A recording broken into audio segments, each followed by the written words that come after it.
feels like a whole new Paimon after those 2 days in the hot springs. The Abyss kinda threw a wrench in our relaxation, though. Still, spending time here really has felt like a vacation. The Kaholosaurs are so nice and so fun to play with. Their bellies are super bouncy. Oh, and Atea's snacks were so delicious. She gave Paimon some for the road just this morning, actually. Yelling at some kids who got caught throwing stones in the hot springs, so not much has changed since we first met her.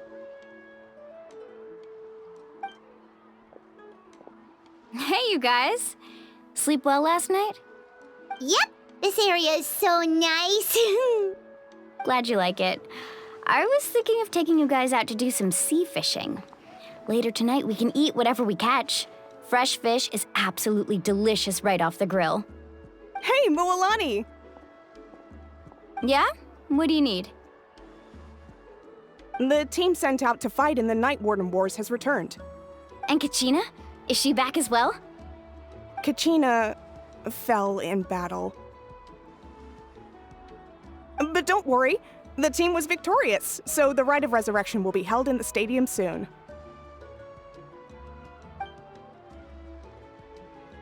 That's a relief. The Abyss is cunning, and it was her first time. Mistakes are bound to happen. Exactly. She deserves to hold her head up high. All right, thanks for letting me know. We'll head out in a bit. Jeez, she sounded a little anxious there. Had me thinking it was bad news for a moment. Mualani, you said the Abyss was cunning just now, but it seems like the Abyss just wants to destroy everything. Like, think about all those monsters that attacked your tribe. If there really was some sort of cunning plan, wouldn't it make more sense to send them to attack Kachina and her small team? Not that Paimon wants them to be in any more danger, it's just... Relax, I get it. The Abyss is difficult to understand, that's for sure. At a glance, it certainly seems like the only goal is total destruction. The Abyss isn't a living entity after all, so what capacity for logic or planning could it possibly possess?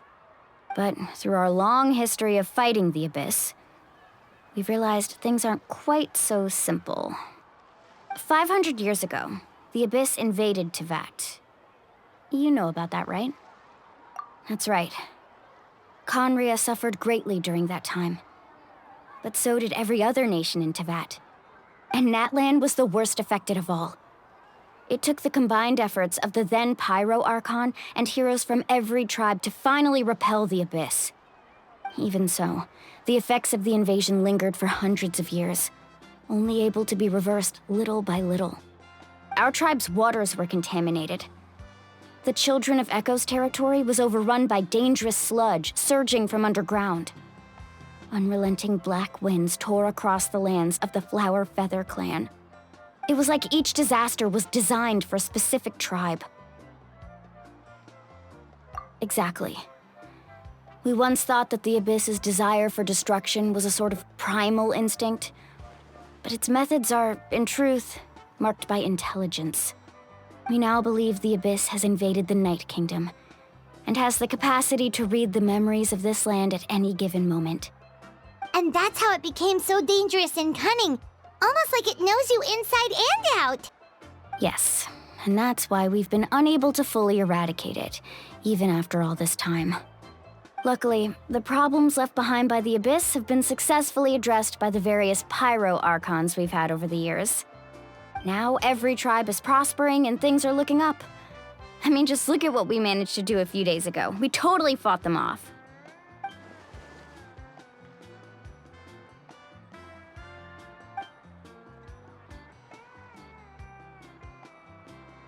You must have had to sacrifice a lot to get to this point. Every battle, every sacrifice is in pursuit of a future where we get to stop fighting. Responsibility, duty, unavoidable burden. Everyone in Natlan views the war differently. But I believe we will be rid of the Abyss one day. And the efforts of all who fought against them will become a story for the ages. To think that my name could survive in ballads passed down to future generations, it's kind of romantic. Everyone has something that drives them forward, you know?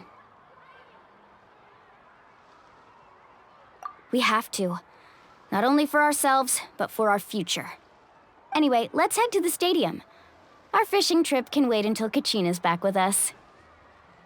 The sea's not going anywhere.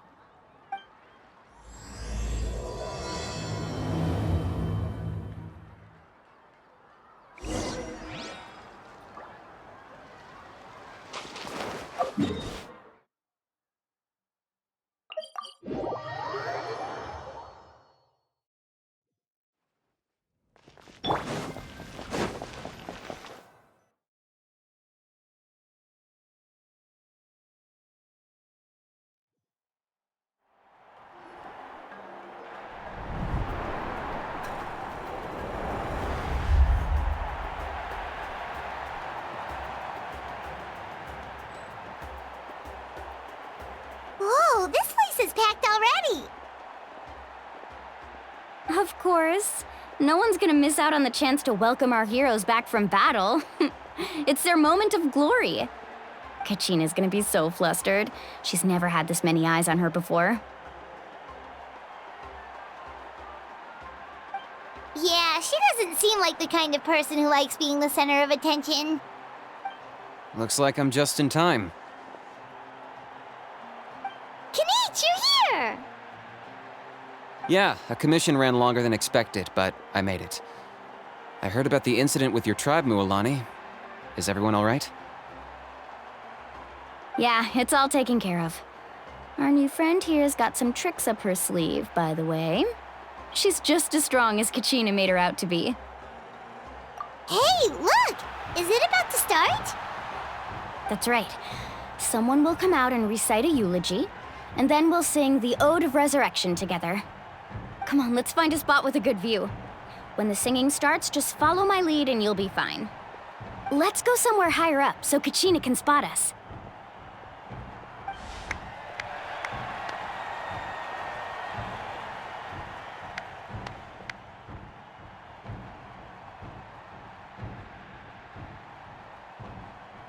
Warriors of Natlan, heed the call of life.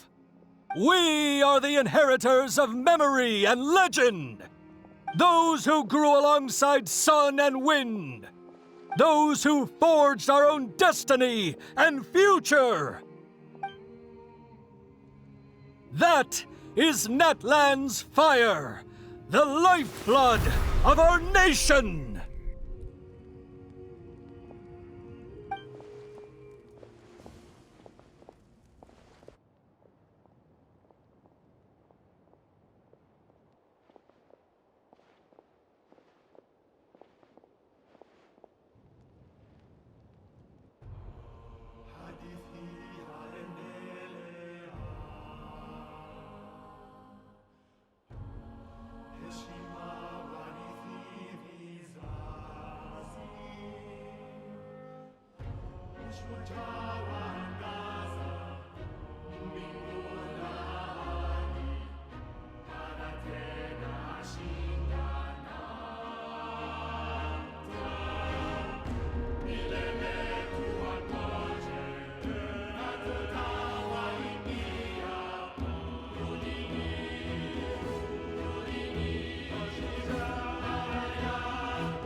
I could not find Kachina within the Night Kingdom, or locate her ancient name.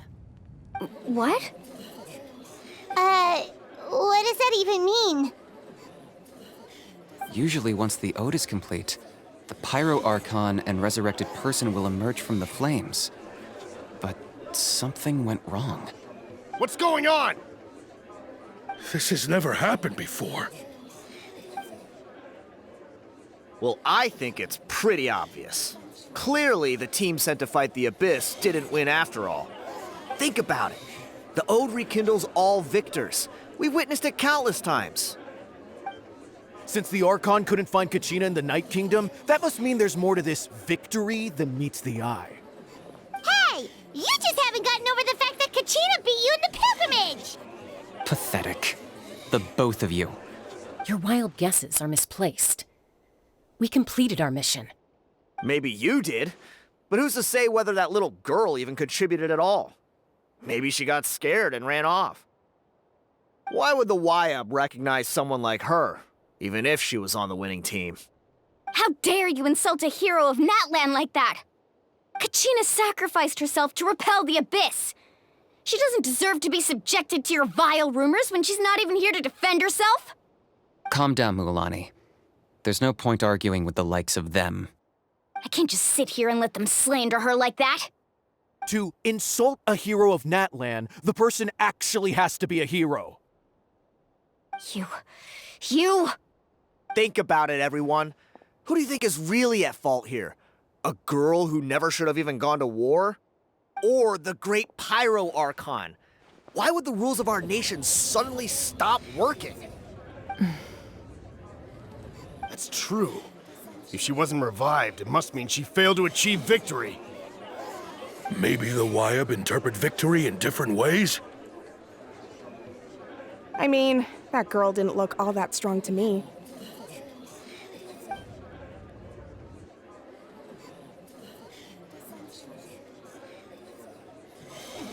Kachina wouldn't have run! That's not like her at all! No, she's been waiting for this moment for too long. No matter how daunting the situation, no matter how scared she might feel, she's always the first person to stand up and face it head on. We don't even know what happened, so don't you dare try to use this as an excuse to vent your anger or slander her reputation. Fine. We'll find out what happens soon enough. Then, we'll see who truly deserves glory. That's enough. There is no doubt about today's victory, or Kachina's part in it. She is a hero worthy of our admiration and celebration. However, the failure of today's ceremony is undeniable. Kachina has not been rekindled, and I offer you all my deepest apologies as I continue to investigate this matter. To prevent further casualties, I have decided to suspend the pilgrimage until this matter is resolved. What? No one is all-knowing. No one is infallible, not even myself. But doubt is a means by which we seek the truth, not a weapon we wield against others. I didn't mean it that way, Archon. I just... If there are things you wish to clarify, then ask me directly. Doubt my answer if you wish, but now's your chance. You have concerns? State them. No, of course not. Even though I have said nothing to change your mind, then it would seem the truth never mattered to you at all. That guy doesn't even have the courage to answer the Pyro Archon's question. So much for all that glory talk earlier. I have a question, Archon. My friend Kachina. Do you have any idea where she is? It's extremely important to me. I know you said you were investigating the situation, but I'm sorry, that's not enough. I've already shared everything I know. If you want to learn the truth and rescue your friend sooner, you should join the investigation. So, what do you say? Of course I'll join. In that case, come see me in the speaker's chamber. We should join them. Oh, and if it's not too much trouble, could you drop by as well, Traveler? I'd like to have a chat. Rest assured, everyone, I'll keep the tribal chiefs informed on the progress of the investigation. Once again, I apologize for the outcome of this ceremony. If there are no further questions, let's part for now. Did she just ask us to come along? I believe she did. Let's go. I'd like to know what's going on myself.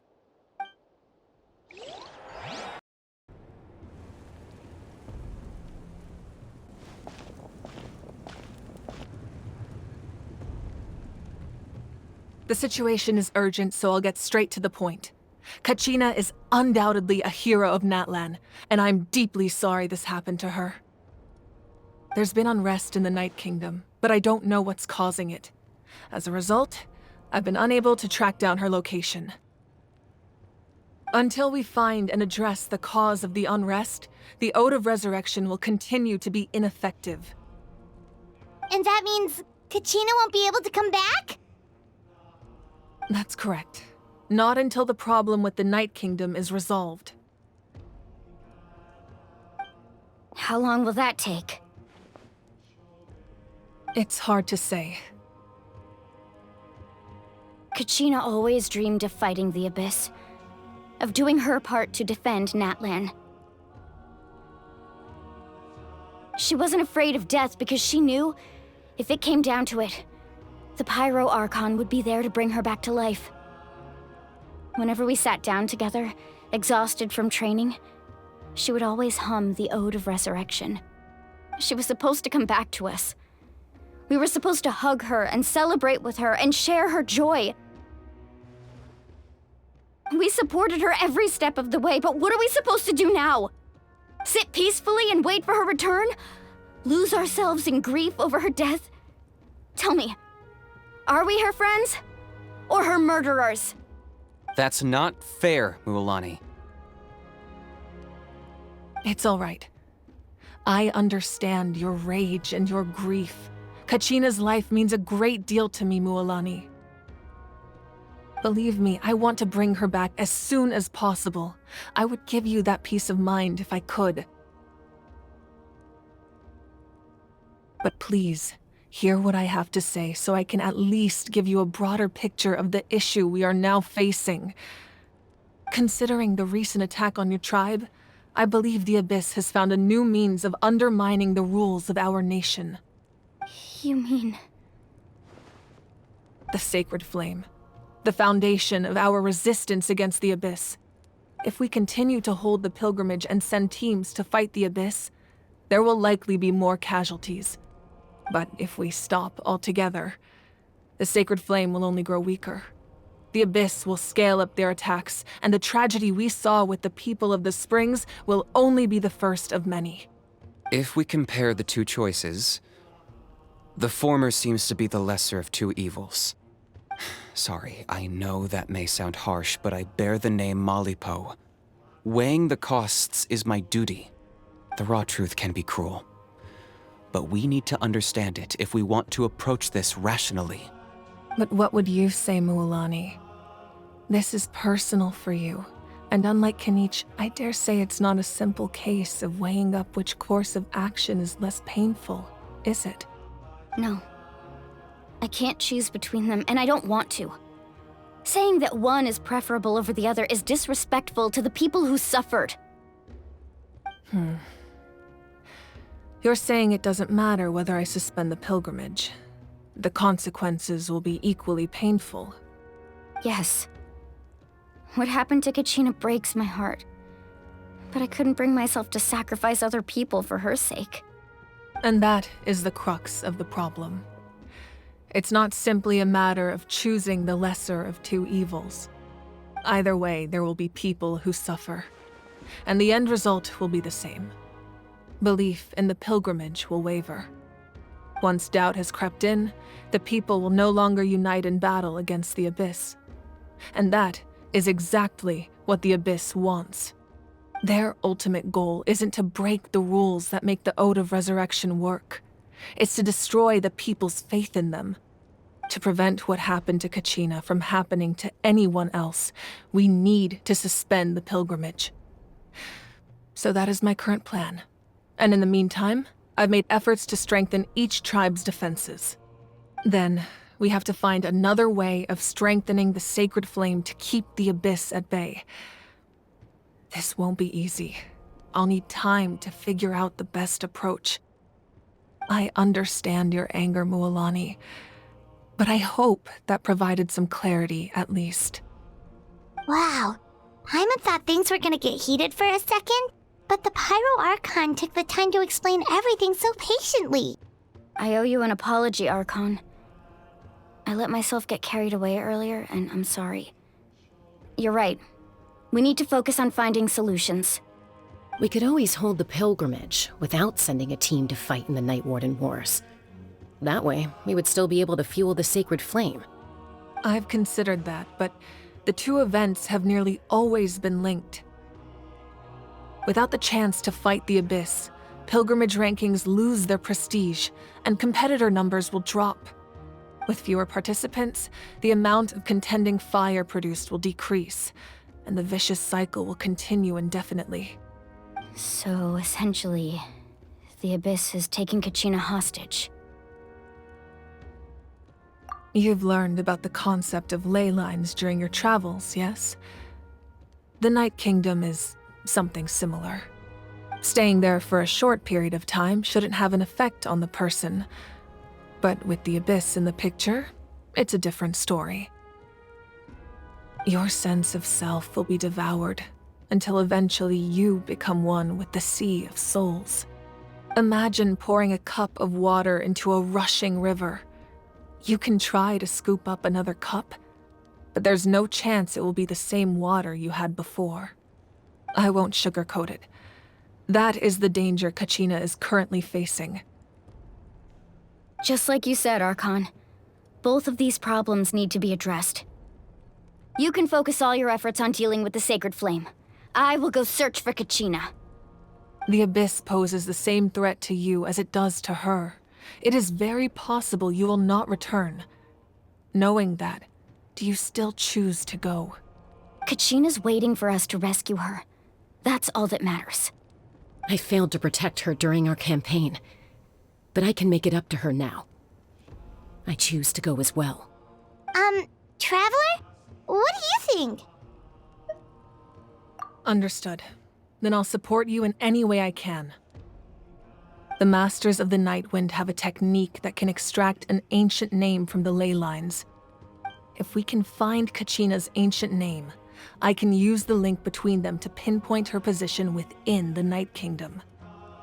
Then comes the hard part. You need to visit the Night Kingdom in person and rescue her. But isn't the Night Kingdom a land of souls?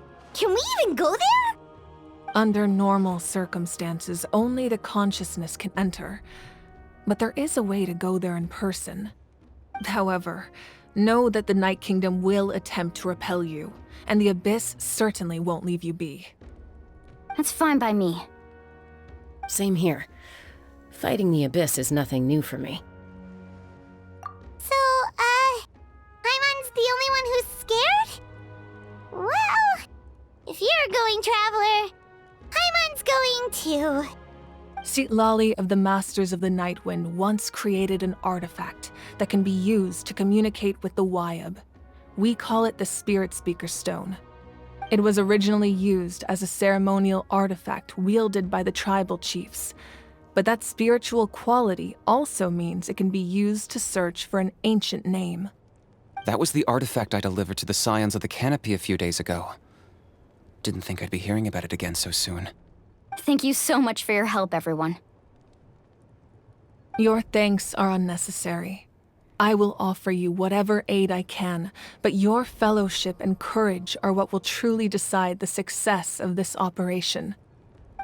Besides, you're the ones helping me. I can only focus on one thing at a time, after all. Traveler, I certainly didn't expect our first conversation to be so serious. I've heard all about your accomplishments. Ever since you arrived, I've been hoping to meet you and offer you Natlan's highest level of hospitality. Why? Why? Is that not what happened in the other nations you visited? Yeah, things were pretty complicated at the start. And, in the middle. But our reputation's solid nowadays. That's more like it. After all, I've heard you're someone who transcends fate. Perhaps even more than you can imagine. But we can talk about that some other time. Ideally, this would be the perfect night for a drink and some musical ambiance. But there are important things to be done. Oh, I almost forgot. Atea was wounded in the fight against the Abyss. She wanted us to give this to you. It embodies fond memories and my strength of will. That's what she asked us to tell you. She said you'd know what that means. I didn't think this day would come so soon. The flames of her life force. I can feel them flowing within the talisman. If things were different, the two of us could have enjoyed the hot springs together while she gave this to me in person. We're supposed to be hot spring buddies after all. But don't worry. This talisman means a great deal to me. I'll take good care of it, and once this is all over, I'll pay Atea a visit.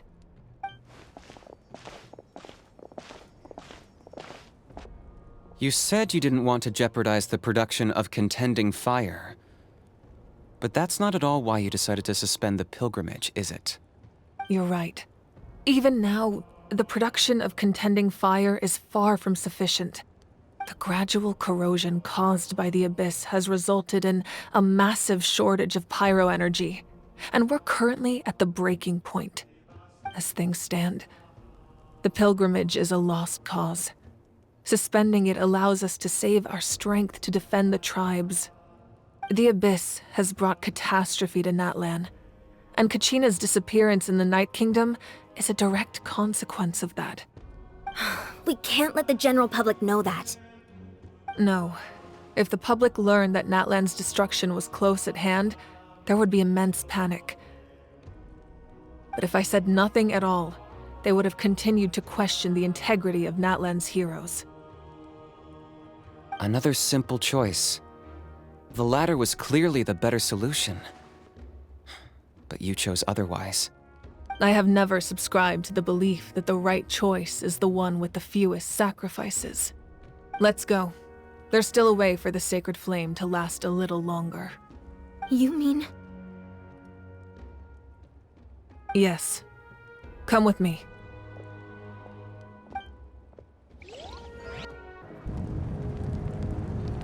The sacred flame must never go out.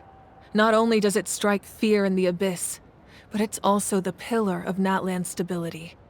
So until our heroes are ready, I will sacrifice my power to keep it burning. But that can only last so long. I think we should focus on the remaining ancient name-bearers. Don't let desperation cloud your judgment. Those chosen by the Wayab have already embarked on their destined path. It is for them to decide how that journey ends, not us. All we can do is support them. Even so, for you to make this sacrifice, it's not right. If not me, then who? No other is capable of sustaining the sacred flame. I possess great strength, but I'm not above my people. This is part of my duty.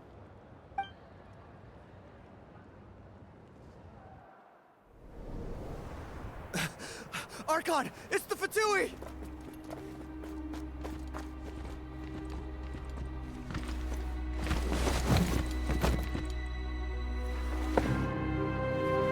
The Archon of Natlan.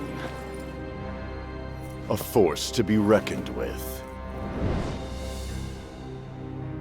The secret of the ley lines is no secret to me. Long have they been destined for ruin. And since the oath made 5 centuries ago remains unfulfilled, what use is the Gnosis in your hands? I don't know what you mean. But it sounds like this is about more than the Tsaritsa. In times of crisis, someone must pick up the mantle of salvation. Your plan has reached an impasse, and now it falls to me to create new rules for Natlan. But before the dawn of a new age, the old must be destroyed.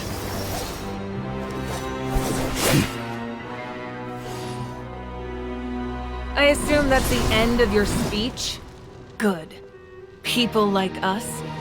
Let our blades do the talking!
Masters of the Night Wind. Send word. The captain and his followers must be apprehended.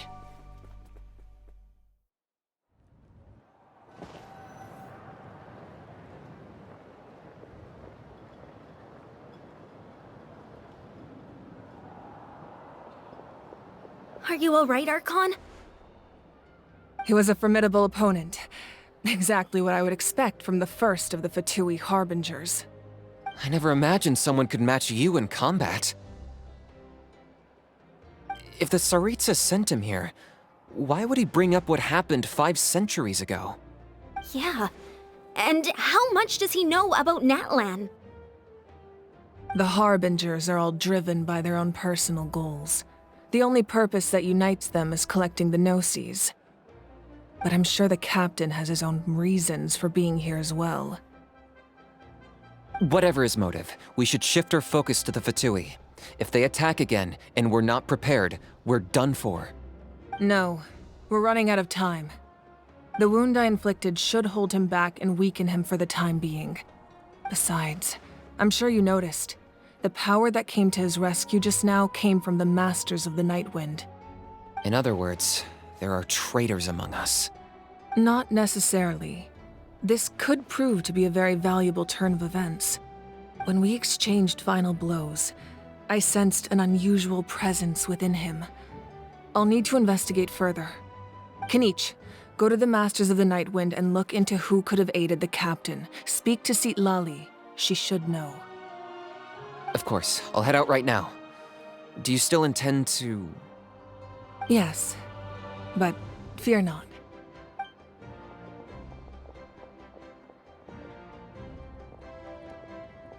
Natlan's strength has never rested solely in its Archon.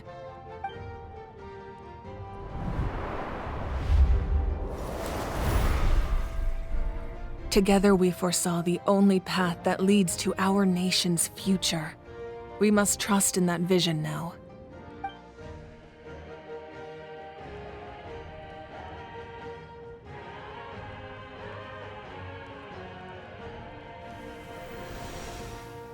Is everything okay, Archon?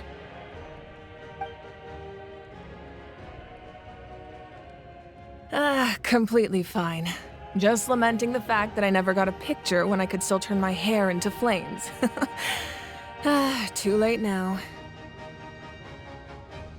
I just hope the others have a safe journey.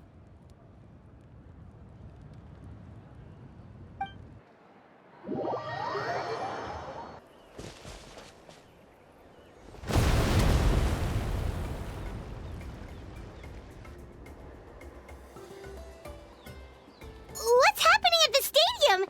Did something explode? It feels like the Archon unleashed her power. She must be fighting a formidable opponent. Should we go back and check what's going on? Have faith in the Archon. She wouldn't lose in a one-on-one confrontation. Once we find Kachina's ancient name, we'll head right back. Okay, let's just keep climbing. Emon really hopes nothing goes wrong.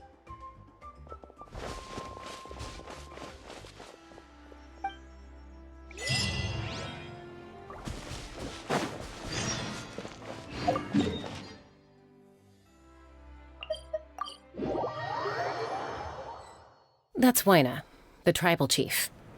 Let's head over to him.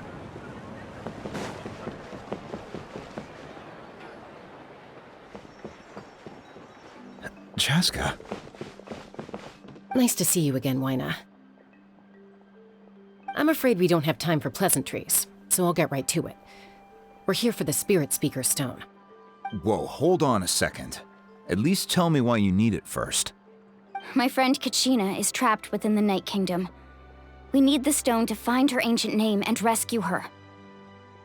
Rescue her? From the Night Kingdom? That's right.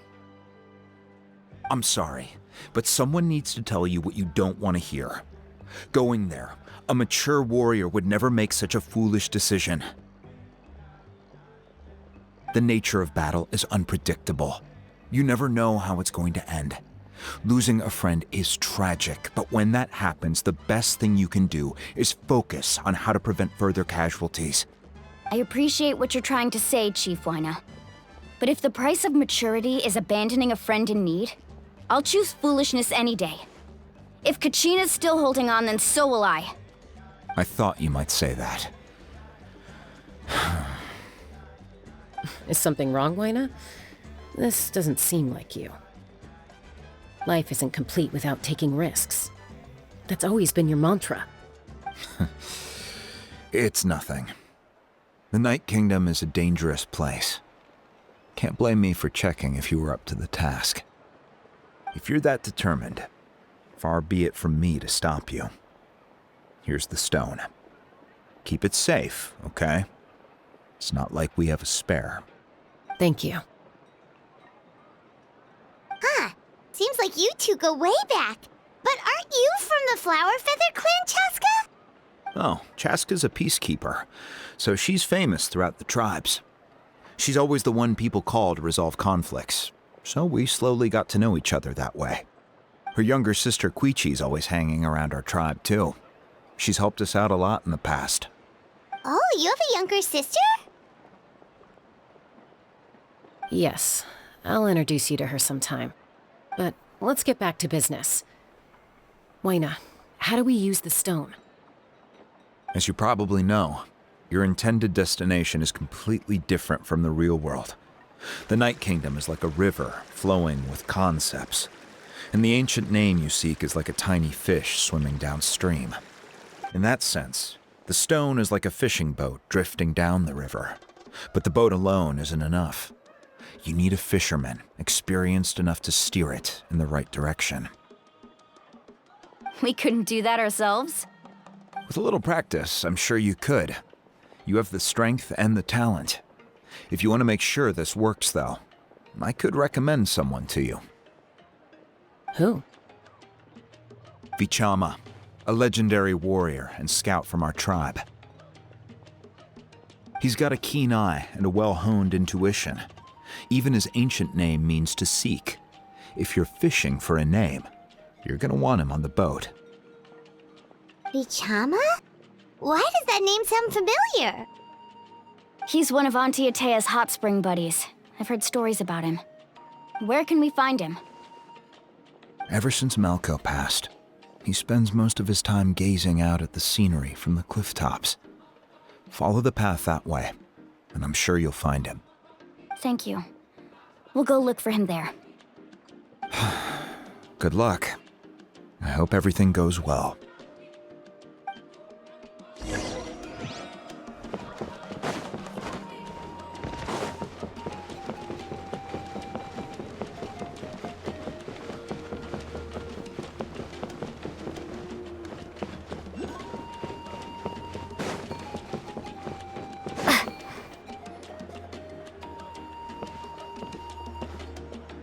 Someone admiring the scenery from the cliff tops.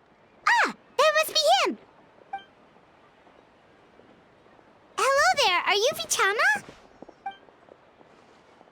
That's me. Did you need something?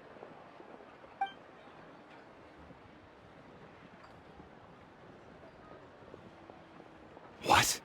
You're saying you can bring someone back from the Night Kingdom? How is that even possible? No, if you really think about it, anything's possible in that kind of place. But that would mean... Are you okay? You don't look so good. Everything's fine. I'll help you, but I do have a small request. After I help you find Kachina's ancient name, I want to use the stone to look for my friends as well.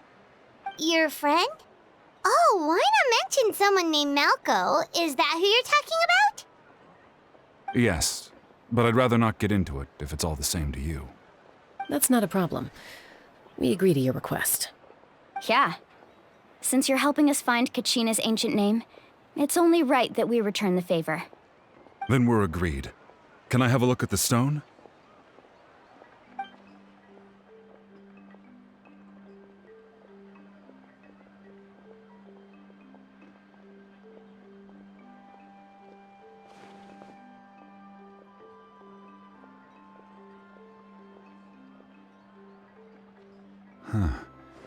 I see. From what I can tell, it functions almost like an abyssal pylon. Both connect the Night Kingdom to the living world. Once the connection is established, the abyss will come surging through the opening like a predator honing in on the scent of blood. So we have to be sure not to use it in a tribal settlement. Wow, you got all that just from looking at it? I just picked up on the basics, really. I still have no idea why it works. You said someone named Sitlali invented this. They must be a genius. I'll go find an open area and start setting things up. In the meantime, I need you to get 2 things for me. We'll go right away. What do you need? First, I'll need some hook ropes. Pretty much every store around here carries them, so no need to go anywhere special. Oh, and I need to build a net out of them, so make sure you get a good amount. Wait, are you saying you're going to use a real net to catch Kachina's ancient name? How does that work when one's tangible and one's not? By creating something tangible in our world, like a net, we can create a connection to a corresponding concept in the Night Kingdom. Basically, I'm going to use the concept of a net to catch something equally intangible, an ancient name. Oh, I see. What about the second thing you needed? Right. I need 2 chunks of obsidian. Once we bring the ancient names into our world, we'll need a place to store them. Normally, you can only get obsidian from the Children of Echoes, but I heard there's a traveling merchant from that tribe around here somewhere, so maybe you can try your luck there. Gotcha! All right, let's split up. See that clearing? Let's meet over there when you're done. Oh, and you can send someone with me if you want. In case you're worried I might take the stone for myself. What do you think, Chaska? There's no need. Lena spoke highly of you. That means you're trustworthy. I appreciate it, even though that doesn't mean much to me anymore. Anyway, it'll take some time to set everything up, so no need to rush. I'll see you in a bit.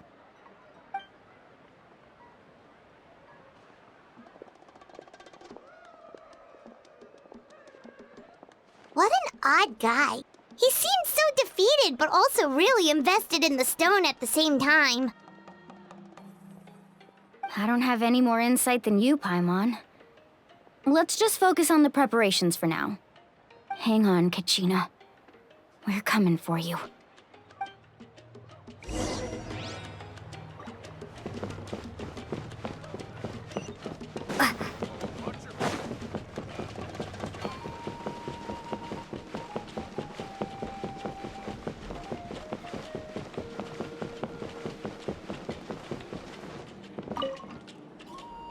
Hello. Do you have any hook ropes for sale? Hook ropes? As in rock climbing equipment? Yes. How much for your whole stock? Oh, the whole thing? Let me see. That would be 30,000 mora in total. Deal? Deal. Wait, really? What, you want me to drive down the price? We just need these as fast as possible. Thanks. Oh, no problem at all. I'll even pass along some information on the house. These ropes are usually used by rock climbing enthusiasts. If you want to learn, Roka's the person you want to ask. All right, that's everything. Here you go. Now we need the obsidian. Let's go talk to the traveling merchant Vichama mentioned.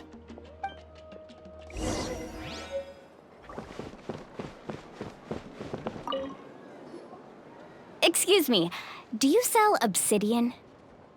Why, yes.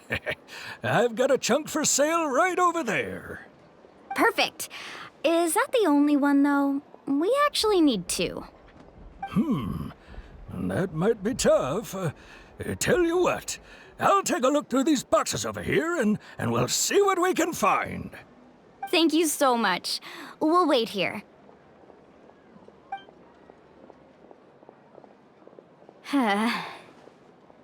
Relax. Everything's going according to plan. I know, it's just... I could tell Vichama feels the same way about his friend that I do about Kachina. I hope this chunk of obsidian isn't the only one. Kachina always carries all sorts of shiny stones with her. If I was the one trapped in the Night Kingdom, she'd have a whole pile of obsidian ready in a heartbeat. Well, would you look at that? I did bring an extra. Here you go, young lady. How does it look? Perfect! Thank you. How much do I owe you? If you hadn't shown up, these stones would have just sat here collecting dust. I'll take 3,000 mora for both. Here you go. By the way, I heard you mention Vichama just now. You running an errand for him, then? How's he doing? Malco's been gone for 5 years now. It's about time he started to move forward. Do you know what happened between them? I heard about it in passing while I was out drinking one night, but I don't know all the details. Vichama and Malco grew up together, and even made a name for themselves together. Malco was an amazing fighter, capable of knocking out multiple opponents in a single hit, while Vichama excelled at scouting and analyzing the battlefield. The two made an excellent team, and managed to beat back the Abyss several times. 5 years ago, they both emerged triumphant in the pilgrimage, and were placed on the same team to fight the Abyss. But on the eve of battle, the Abyss launched an attack on their tribe, and Vichama suffered an injury to his leg while attempting to rescue someone. Then what happened? The team agreed that he couldn't fight the Abyss in his condition. Vichama didn't argue. He knew going to the front lines with an injured leg would make him a burden in battle. So they raised the issue with the Pyro Archon, and she agreed to let him stay behind. It's just... Malco and the others ended up facing hordes of abyssal monsters in numbers that far exceeded anyone's expectations. The team made an error in judgment, and they fell to the onslaught. Vichama went into a deep depression after that. He blames himself for everything. Oh, you're not wrong. But it's possible he chooses to blame himself. Not because he did something wrong, but because he wasn't able to do anything at all. I've tried convincing him to move forward, to stop dwelling on the past. But the shadow of Malco's death hangs over him still. The Abyss has caused so much suffering, and some wounds never heal. I wish there was something he could do to make himself feel better. But... anyway, that's the gist of it. Maybe you could help him talk things through sometime. I would really appreciate it.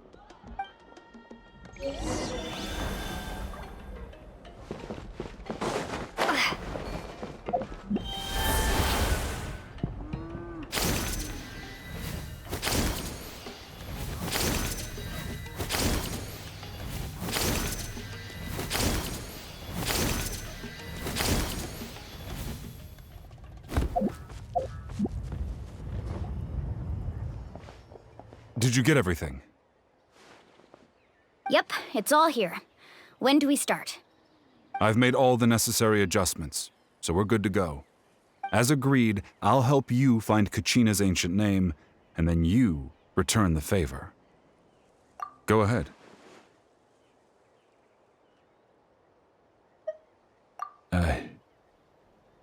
Yes.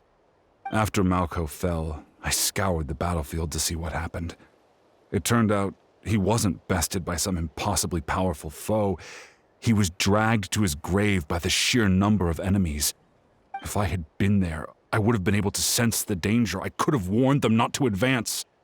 I've always blamed myself for what happened. But when you told me about Kachina, I realized there's a chance Malco might also be alive, fighting for survival in the Night Kingdom. But that happened several years ago, right? The Pyro Archon said all life within the Night Kingdom eventually becomes one with the Sea of Souls. There might not be much hope, but I still have to try. Malco and I promised each other, even if we never managed to root out the Abyss for good, we would fight together until the end. All right, let's get to it. I'll start searching for the conceptualized version of Kachina's ancient name. If you see any fragments scattered around the area, please collect them.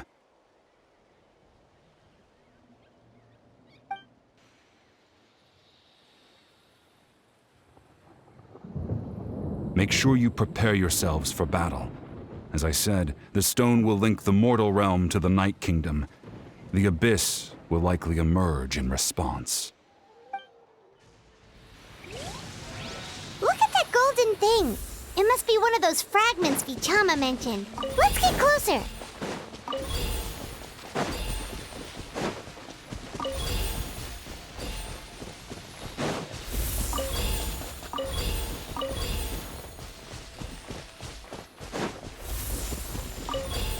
Whoa, monsters incoming! Watch out, everyone!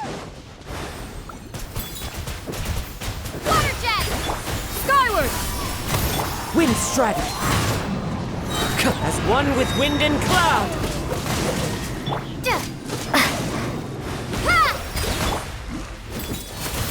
Seize the skies!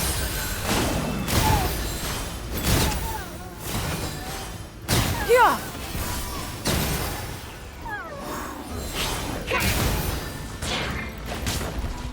Wipe out!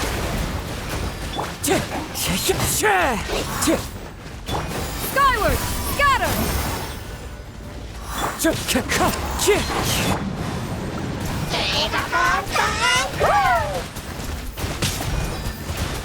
Go! The wind knows me.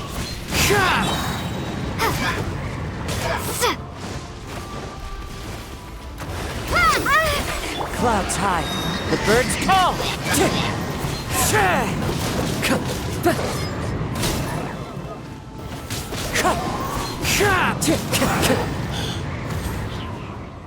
How much longer, Vichama? Not long! We're getting close!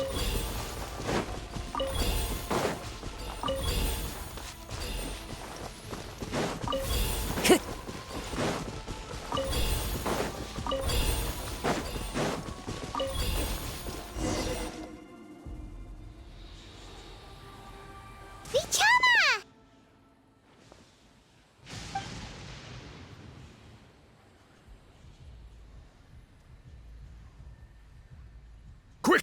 Take it!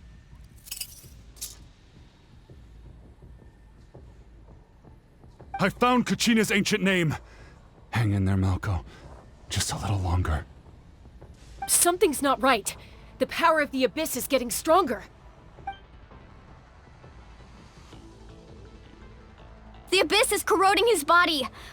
Vichama, you can't keep going. You'll die. I should have died 5 years ago. I just need a little more time.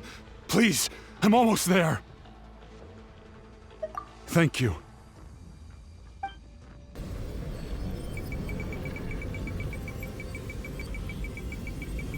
Whoa, watch out! The power of the Abyss is strong.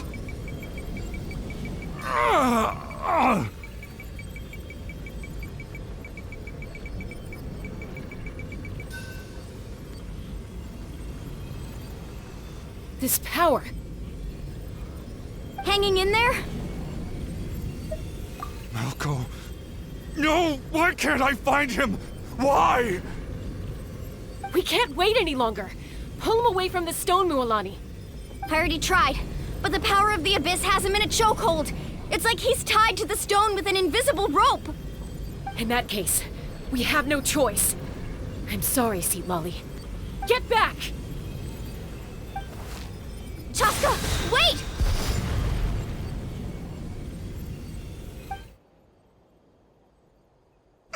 Ouch! What happened just now? It looked like the Spirit Speaker's stone was... The stone's power was spiraling out of control. The only way to stop it was to destroy it.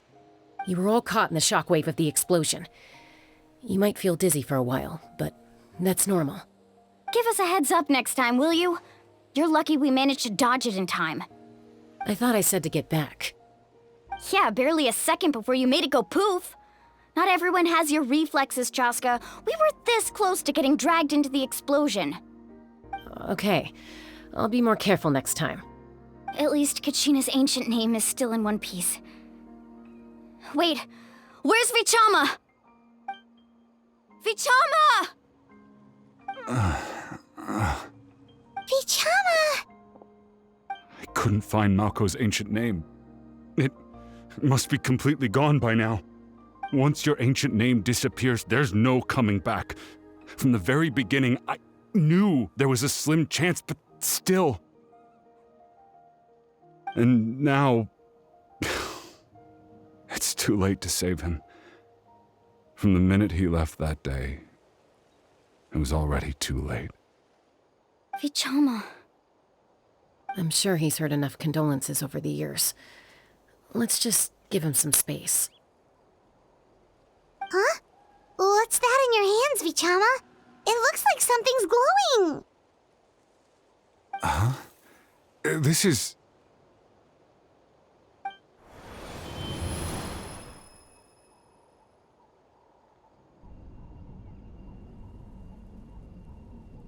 Hey, Malko. Got any strength left? Not enough to swing a sword, but to say a few last words. Sure. Too bad. No one will get to hear them.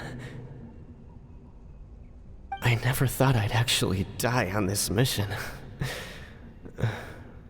Not that I'm afraid to die. It's just... hard.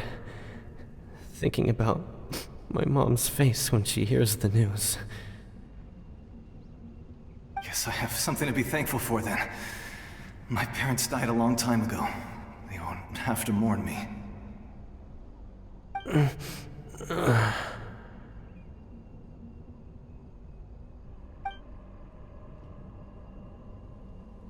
Pisak! Always had to beat me at everything, didn't you? Right to the end, you were never one for goodbyes. Maybe you're right. Maybe no one will get to hear our last words. But just in case... Vichama, I'm so glad you didn't come with us. Don't be sad. Just keep on living. For the both of us.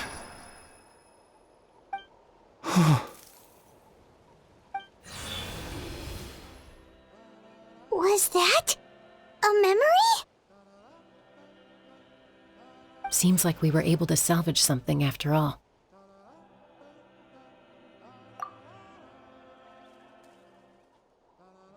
Of course. Seeing him, hearing his voice again, it makes me unbelievably happy.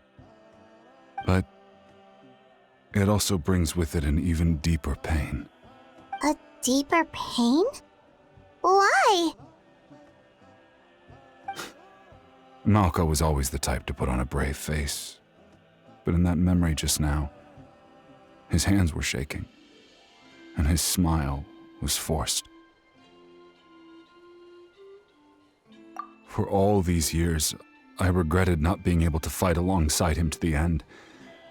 And now I know, at the end of his life, he was thinking the same thing. Vichama. I'm fine. Actually, I heard Chief Wyna wasn't really on board with your plan to go to the Night Kingdom. When you asked for my help, I hesitated too. I knew helping you find your friend's ancient name meant leading you one step closer to danger. But I also understood why you had to try. Everyone has regrets in life, but not everyone gets the chance to make up for them.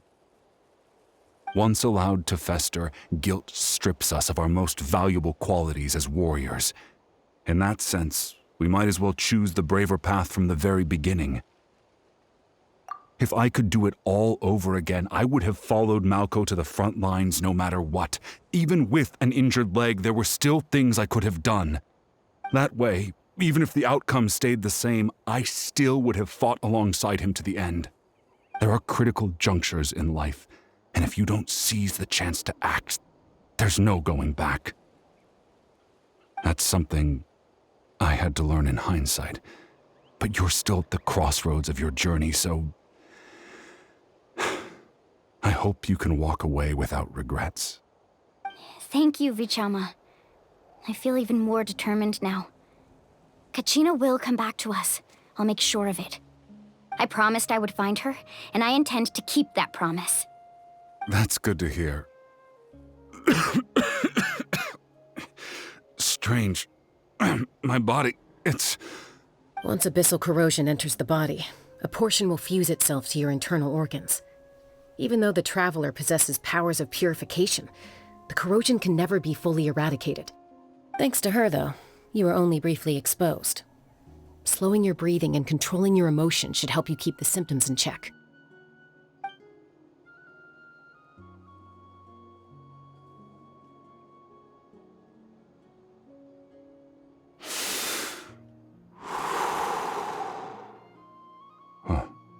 That does make me feel better.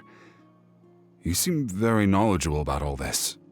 Just speaking from experience, that's all. Anyway, we've recovered Kachina's ancient name, so we're off to a great start. Let's get Vichama back to his tribe and tell Wyna the good news. Oh, and apologize for destroying the Spirit Speaker Stone.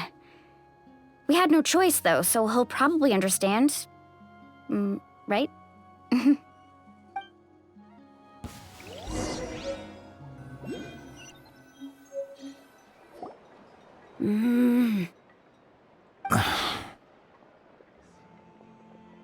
Koichi, are you really gonna just stand there like that?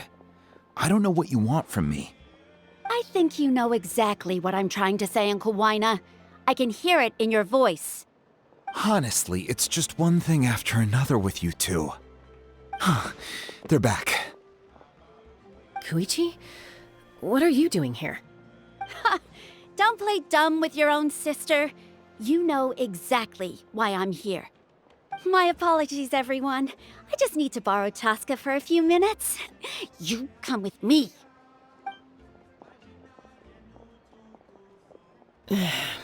I'll be just a moment. Who is that?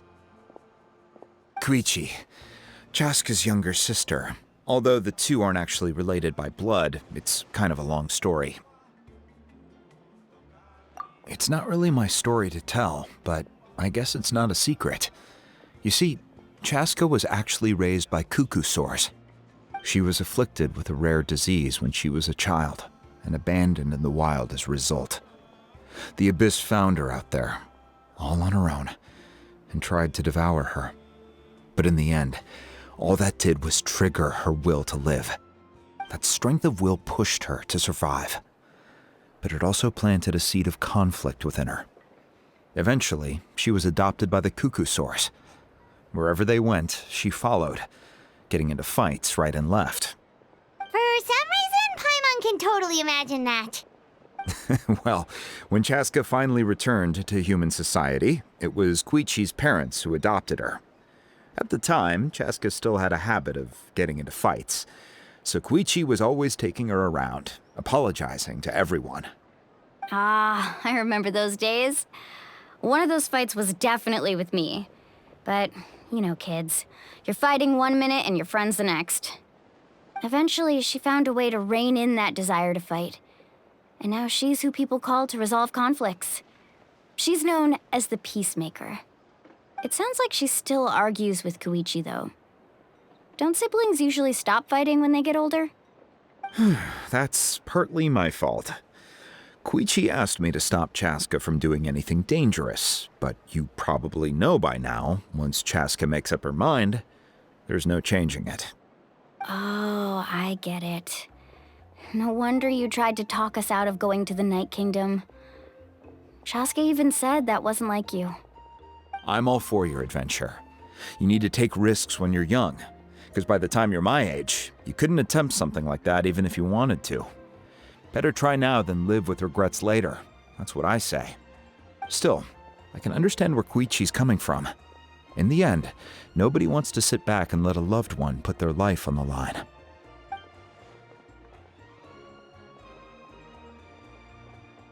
All right, it's just the two of us now. You have 1 minute to explain yourself. I don't have anything to say. You don't have to approve, but you should know I only do what's necessary. That attitude is exactly the problem. It's like you don't care. You try to sneak off to the Night Kingdom behind my back and then play it down as if it's just a trip abroad. Well, technically I am going abroad, right? Again with the excuses! We agreed, didn't we? There are 4 levels of danger. If it's not something urgent, you can only engage in level 2 danger and below. You can only go up to level 3 if a situation is so dire there's absolutely no alternative. But a trip to the Night Kingdom? If that's not a level 4, I don't know what is. And you were just going to sneak into the place without saying anything. What do you mean, sneak into the place? I always planned on walking in there with my head held high. You bought off Uncle Wina, didn't you? He promised me he'd stop you from doing anything dangerous. Oh, it's like he didn't even try. You feel like he went back on his word. What if I told you my mind was made up, and there was nothing he could have done? Not even by force. Oh, I knew it! So he did try to say something, but you didn't listen. This is important. If you were in my shoes, you'd make the same decision. You don't know that? I'm a doctor, and I handle logistics. If you're going to waltz into a dangerous situation where you could lose control at any moment, it's my duty to say something. All right, whatever. Anything else? What do you mean, anything else? Why don't you reflect on what you've done and promise me you'll stay put? Time out. Is this one of our normal arguments or a serious one? Chaska, does it sound like I'm joking? Then, you need to know something. What happened to Kachina was partially my fault. I can't leave her there to die. That's not who I am. But the person you become when you lose control, that's also not who you are. That's a different issue. You said it yourself. A person is only as good as their morals. If I want to live in Natlan, I need to display qualities that make me worthy of this nation. I've also told you that managing your condition is equally important. Sometimes you have to make sacrifices. All right, let's stop this here. If we keep going, I might actually have to get serious. And I think Wina prefers his roof attached to his house. Is that a threat? That sounds like a threat to me. Koichi! Younger sisters are supposed to listen to their elders. So, you're really going to go, no matter what I say? I'm supposed to be your sister. Then support me. I'll be back. All you have to do is wait. Chaska. So, that's it. Why'd you have to turn out to be so darn annoying?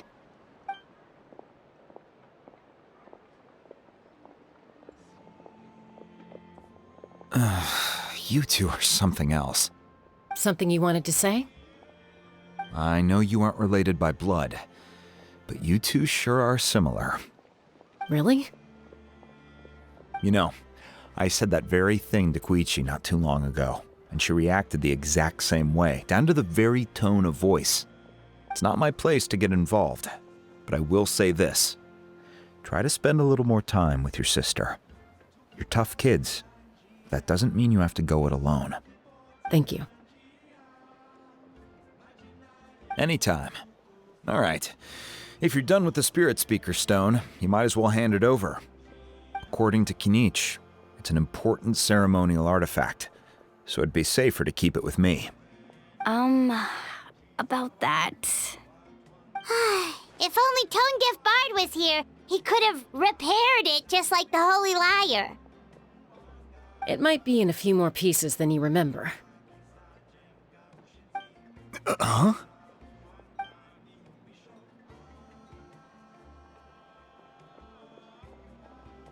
I see. Sounds like it was an urgent situation. If someone's life was on the line, then you had no choice. Still, Citlali's going to be a nightmare to deal with now that you've broken her stuff. I'll explain everything to her later. Stay safe out there in the Night Kingdom, okay? I'll wait here for your safe return.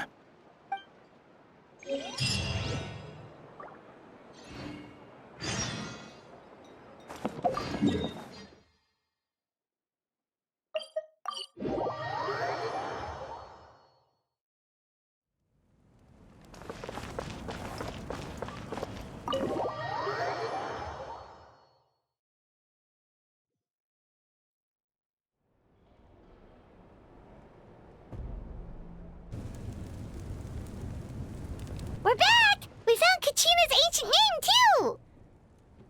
Well, it's fairly complicated. Let me give you the condensed version. The Fatui again? We can't go anywhere without them causing trouble. But what if the Fatui finds out you've lost your power? Won't they try to take advantage of the situation? That's why it has to be our little secret. No one else can know, or we're asking for trouble. Look, I wish I could offer you some sort of consolation, but I won't lie to you.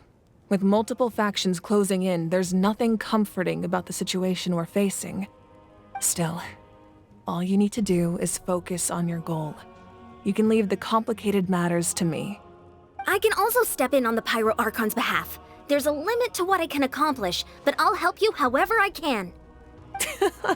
There's no need to be so modest, Yan-san. Your incredible strength has long been a well-known fact. You're the pride of your tribe. Archon, I'm sorry about before.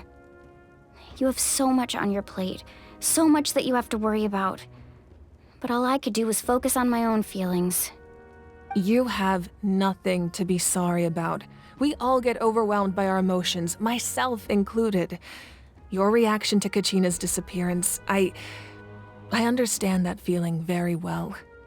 Well, now that we have Kachina's ancient name, let's go track her down. Follow me.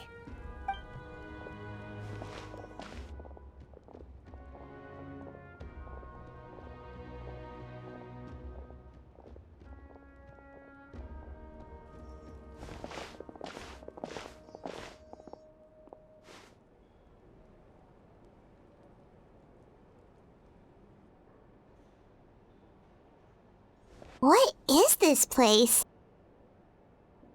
Hey, isn't that a Atea's talisman? Good eye. This is where I store all the various mementos I've collected. Whoa. I've never seen this place before. There are so many things in here. It looks like there are items from every tribe. Collecting them must have taken a lot of effort. I suppose you could think of it as a hobby of sorts. In Natlan, everyone grows up listening to the stories of heroes, and physical items do a far better job of preserving those stories than our own memory. Now, I still have some preparations to make for the ceremony, so feel free to take a look around in the meantime. If you're curious about an item, I'm more than willing to tell you about its origins. All right, we'll have a look.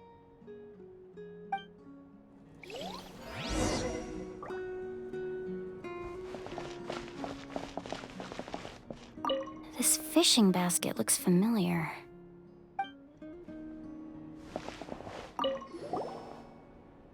Hey, there's a fishing rod here.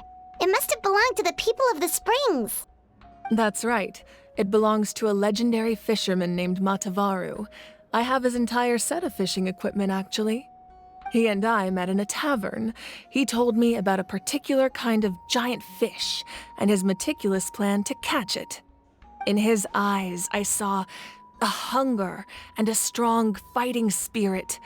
To him, the sea was the battlefield upon which he staked his honor. So, did he do it? The next time I saw him, he was covered in scars. It turned out the fish he sought had been corroded by the abyss. He managed to kill the fish, but sustained a serious injury in the process, which meant he could never go deep-sea fishing again. Can a fisherman claim victory if he fails to bring back his catch? That's what he asked me in the end. Well, Paimon thinks he won. That was my answer as well. The experience was far more valuable than the prize itself. In the end, he didn't want his tools to go to waste, so he gave them to me. Wait, that means you also know how to fish. Maybe we can go head-to-head sometime.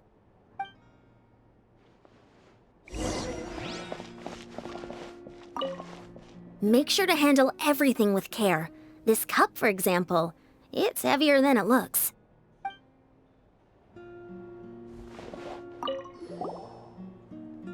Whoa, that belt is bigger than Paimon's head! The Collective of Plenty are known for their bodybuilding competitions and contests of strength. This belt is a symbol of great honor within the tribe. The association with strength might also have been the reason the original belt was extremely heavy. It was difficult for even two people to lift. And even if a warrior had the strength to put it on, wearing it for any length of time would still leave them gasping for breath. Sounds like it. So the owner of the original belt, Kitera, commissioned a craftsman to make a copy identical in appearance but far lighter in weight. That is the belt you see before you. He would often wear this version when training in order to protect his waist. Or he made a lighter version so he could wear it all the time and show it off.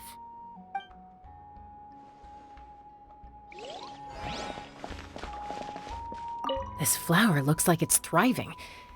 You must be good at taking care of plants, Archon.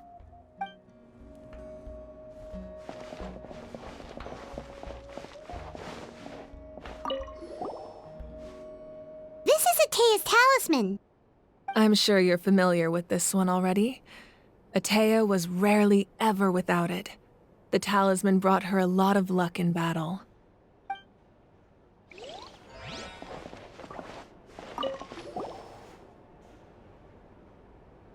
The powder still needs some time to settle, so let's wait a little longer. Well, what do you think of my collection? Do you feel like you have a better understanding of Natlan's culture now? Yeah, if each item represents a different story, seems like Natlan's really been through a lot. Does every item hold a special memory, just like Atea's talisman? That's right. The items in my collection actually serve a similar purpose to the ancient names passed down among the tribes. They demonstrate the true shape of time. The shape of time? Most people perceive time as a linear concept, almost like a straight line that can only move forward. We cannot change the past or predict the future. But there's also a different theory, one that I believe to be closer to the truth. Namely, that the past, present, and future all exist at once. At once? Paimon's not sure she understands. Let's say your journey ended right now. Thinking back on your experience in each nation, which one would you say was the most important? Exactly. Even at the end of your journey, the things you experienced along the way don't cease to exist. They become part of who you are. Take out a portion of that journey, and you would likely make very different decisions, and eventually arrive at a very different destination. The future is the same way. It exists even though it has yet to come to pass. We just lack the means to perceive it. Of course, there are those with the power to foresee the future. They simply call it by a different name. Fate. You're quite familiar with that concept, I would imagine. That does kinda make sense. The future hasn't happened, but already exists. Humanity excels at living in the present, but too often we forget the past and neglect the future. While the pilgrimage and the Night Warden Wars lead us to a better future. Only by uniting the people of Natlan across countless eras can we fight back against an enemy as formidable as the Abyss. To come up with such a set of rules, the first Pyro Archon must have possessed a level of insight I can only imagine. That's correct. At first, he was a mortal man with no special power. After he ascended to the Divine Throne, he used it to borrow power from the heavens and establish the rules of Natlan. Namely, a framework through which ordinary people can ascend to Archonhood. By holding the pilgrimage, we're able to determine the strongest among us, and when that person ascends to the Divine Throne, their inner flame will awaken. In addition, the sacred flame will grant them significant knowledge and memory of this land. After all, that's how I came to know everything I just told you. So, it all comes down to the power of the Divine Throne and the rules. Wait, is that a family portrait? Yes, that's my mother, father, younger sister, and the little saurians we raised. I turned a piece of my dad's leather armor into a canvas and commissioned a famous artist to paint our likeness. Your sister is so cute! It looks like the two of you are really close. Paimon was having a hard time thinking of an Archon as an ordinary person, but seeing this portrait, it kind of makes sense now. It really doesn't look like there was anything special about you before. Oh, wait, is Paimon allowed to say that? A little late for that question, don't you think? Sorry! Paimon's so sorry! Paimon's mouth works faster than her brain sometimes! It's all right. I'd never get upset over something like that. No matter what others may say, my past is a precious part of my identity. I'm forever proud of the life I used to lead. Becoming the Archon doesn't mean you sever ties with your family. The position just comes with a lot of responsibilities, so it impacts how often you get to see them. My father made the most delicious stew, so my sister would often bring me a large pot of his cooking, and we would sit on a blanket and eat it together. One time, we didn't close the door securely, and the saurians we were raising ran into the room and knocked over the entire pot. My sister immediately burst into tears. The two troublemakers were going for the meat, but when they saw my sister's distress, they froze on the spot. I still remember the way they laid there, sulking like a pair of children, even after making such a mess. It was frustrating, but in the end, all I could do was comfort my sister and move on. Wow. Isn't that what being a family is all about? I think about that story a lot, actually. As the Archon, I made a vow to defend this nation, and experiences like that, they remind me exactly what I'm trying to protect. Well, what happened after that? This portrait looks pretty old. Your sister must be all grown up by now, right?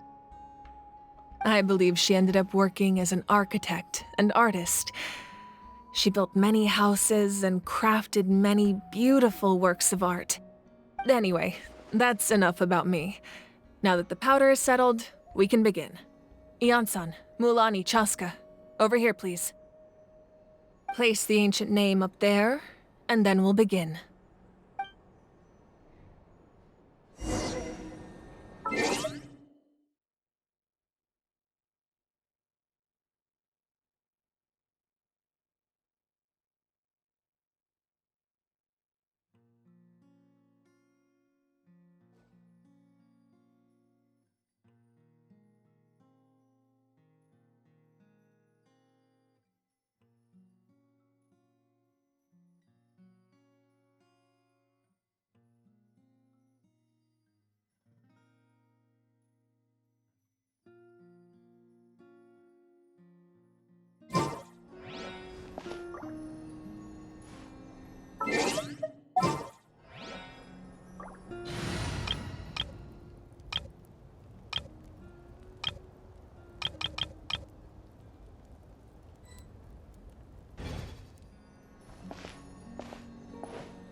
Surely as the echoes of life resound through heaven and earth, so too shall our stories remain eternal. Ancient name, take us to your fated bearer. Allow her to answer our call.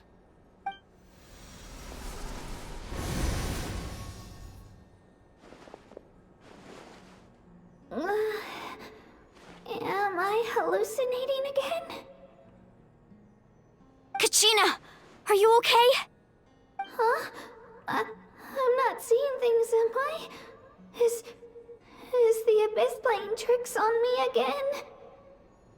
It's okay, Kachina. It's just us. We're trying to find a way to bring you back. Everyone, you have to listen to me. I've been investigating the Night Kingdom this entire time, and I figured out what's wrong. The Wyup is being affected by the Abyss. I was waiting for the Wyup to send me back, but then this really strong monster came in and it almost killed me. The Wyup saved me, even though its power is weakening, so I've been hiding from the monsters while trying to find a way to help. The Night Kingdom has become a huge mess, though. I keep hearing these awful sounds and seeing really horrible things. Don't listen to those sounds, Kachina. The Abyss is trying to strip you of your sanity. All you need to do is stay safe and wait for us. We'll be there shortly. It's okay. I feel so much better now that I've had the chance to talk to you guys. You don't need to worry about me. I've never been strong or special at all, really. So I don't blame anyone for forgetting about me or leaving me behind. Just knowing you care is more than enough. I'll find a way back. You don't have to put yourselves in danger to come rescue me. You're always like this, Kachina. Now's not the time to act tough. We're coming for you, and that's final. I don't know what lies the Abyss has been feeding you, but I'll tell you something right now. Nobody here sees you as a burden. You're a victor of the Night Warden Wars, a hero of Natlan. All you need to do is wait for us to rescue you, and you'll get all the applause and recognition you deserve.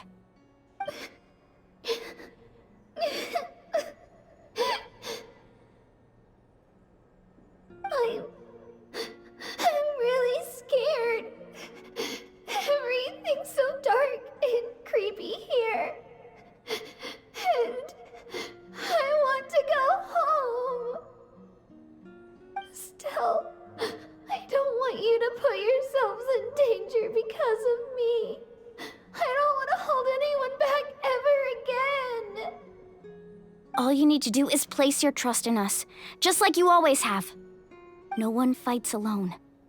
We're not leaving you behind. Not ever. Yeah, we're so close, we can't call it quits now!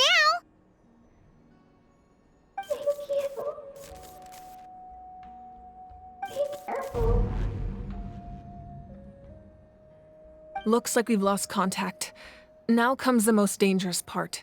You have to traverse the Night Kingdom in your physical form.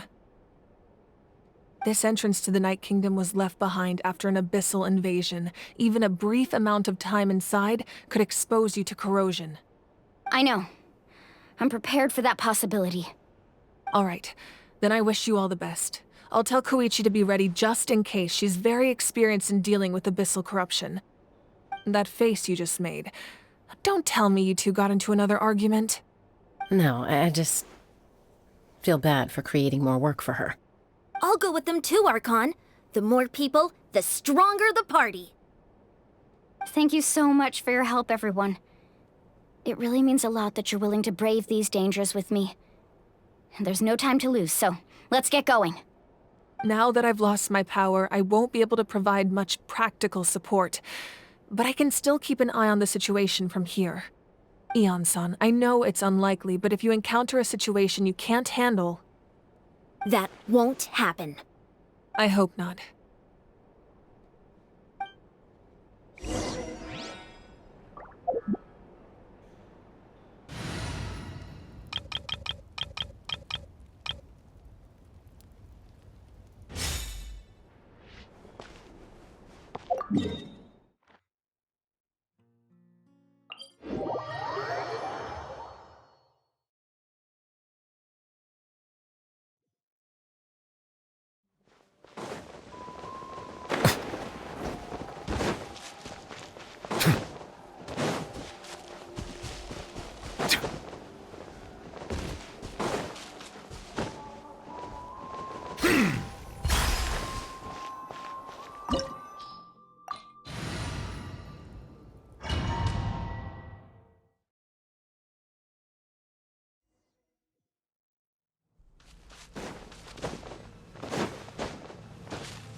So we're underneath Natlan right now? It looks nothing like Paimon was imagining.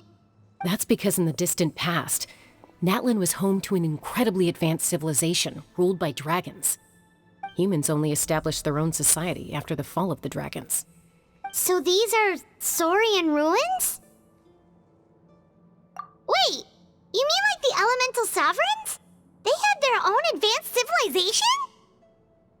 Yes, a really long time ago. Very few records have survived until now, so no one really knows what the devices here are for. These ruins have been abandoned for a long time, but with the recent increase in Abyss activity, the installations around here have somehow been activated again. So what you're saying is, we're not in for an easy trip to the Night Kingdom. No, it's going to be obstacle after obstacle from here on out.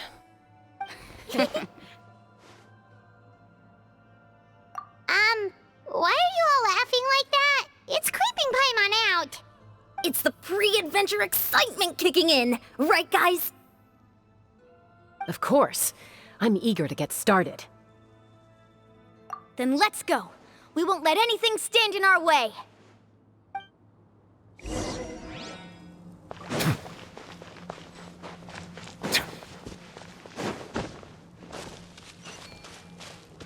Seems like the road ends here. How should we get across? As a professional trainer, I think you could stand to build up your endurance, Paimon. Professional trainer?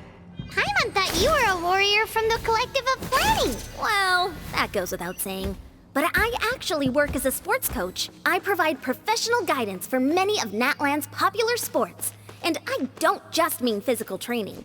I design nutrition plans as well. Ah, so basically no sugar, no soft drinks, no grilled meat. Yeah, we'll be here all day if you list them out one by one. It's much faster to just focus on what's good for you. Such as? Vegetable juice. Want some? You know, Ian-san, Paimon feels like the two of us might not see eye to eye. Those guys look familiar. We've fought them before. Let's go. Show no mercy. Illusion shattered. Extract! Let's get it on! Silence! The tides beckon.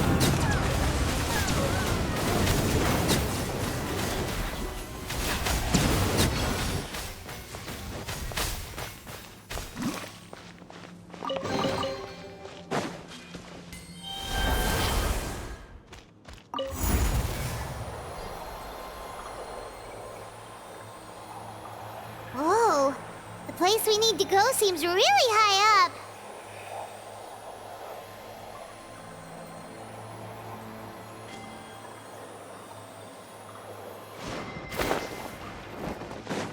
There is no escape! Book alive!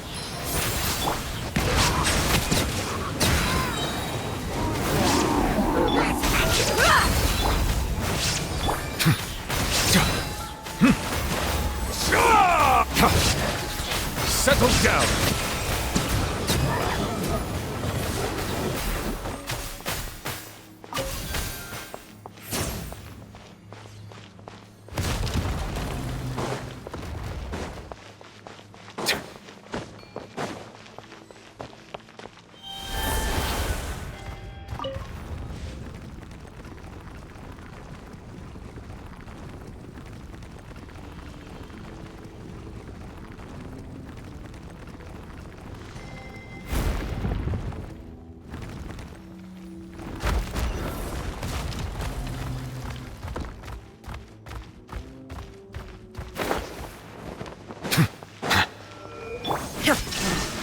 Neutralize!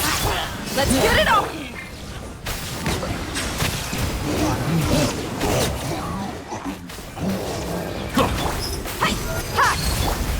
A little ambiance! Now you shall perish! Shine down!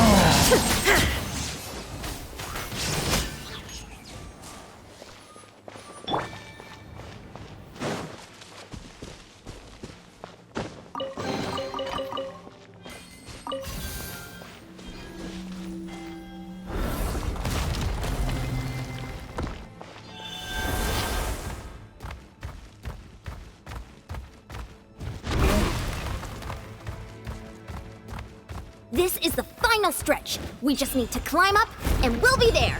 Nothing to it. Easy for you to say.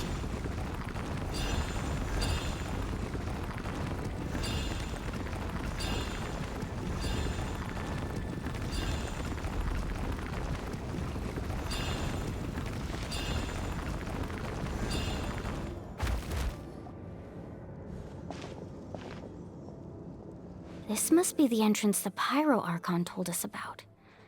The one ripped open by the Abyss. Yes. There's something in the depths of this place that feels familiar, yet also foreign. We actually have to go in there? Okay, Paimon just needs to psych herself up. Don't push her through before she's ready.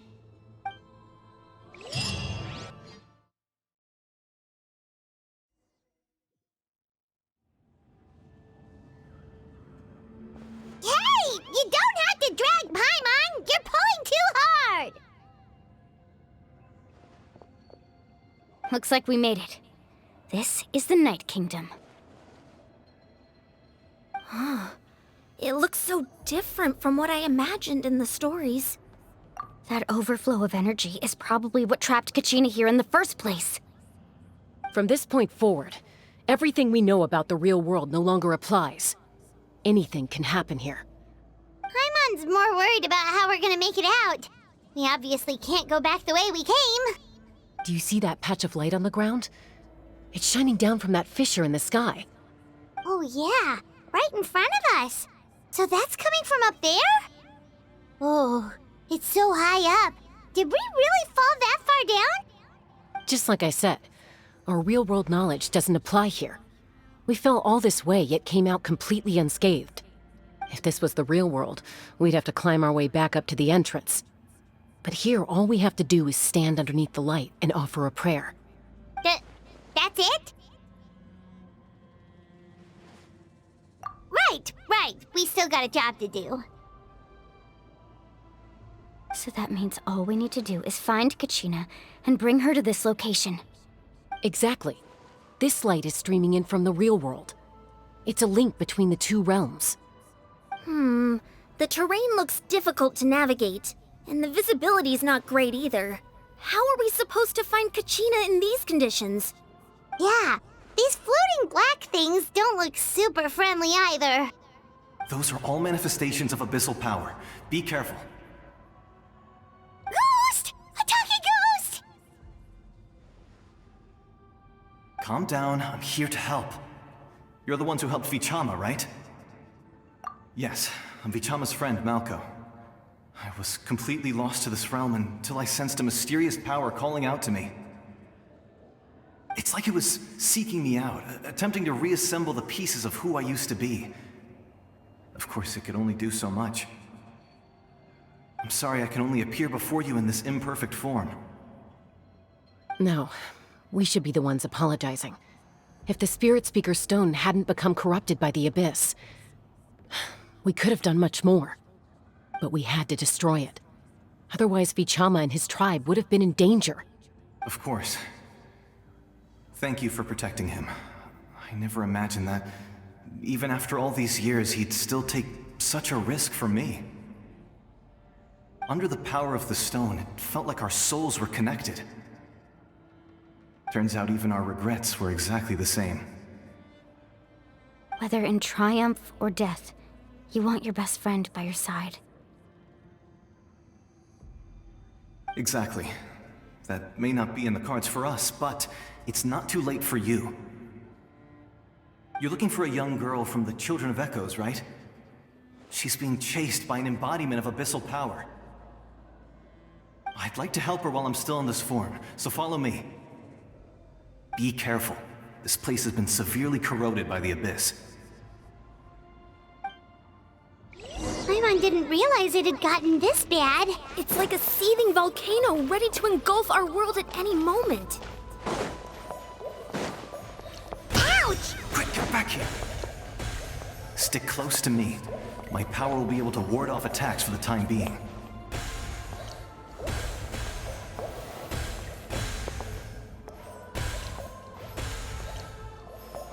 We won't be able to keep this up. Let's try another route. This way.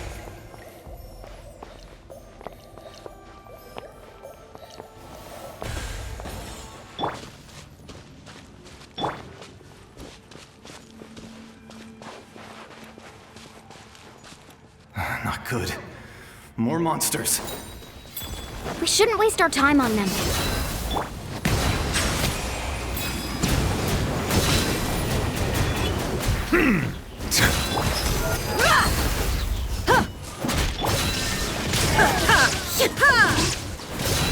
Bow your head.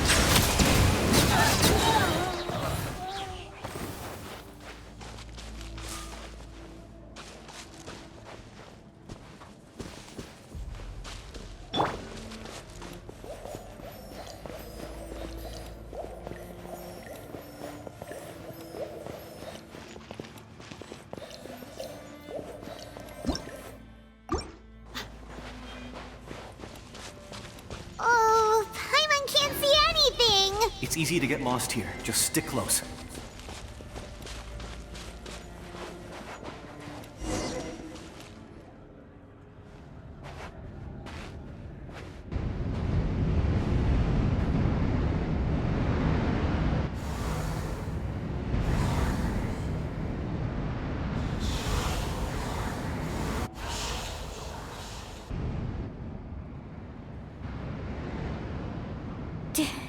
Did you hear that? What? Never mind. It was probably just my imagination. Don't scare Paimon like that! I heard it too. It was a voice from the Abyss. What did it say? Doesn't matter. It certainly doesn't harbor good intentions.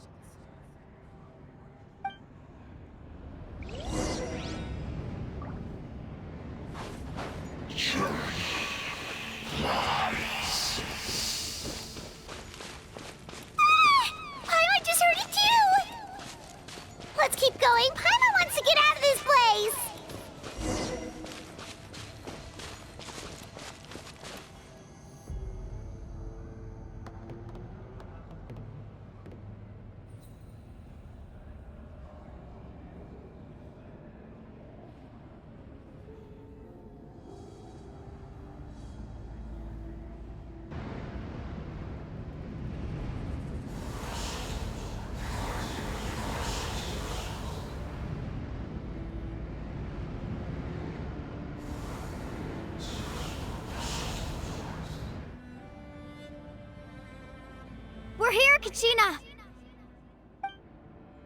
Honey? You made it! Looks like our reunion will have to wait until we take care of these monsters. Good idea. Let's go!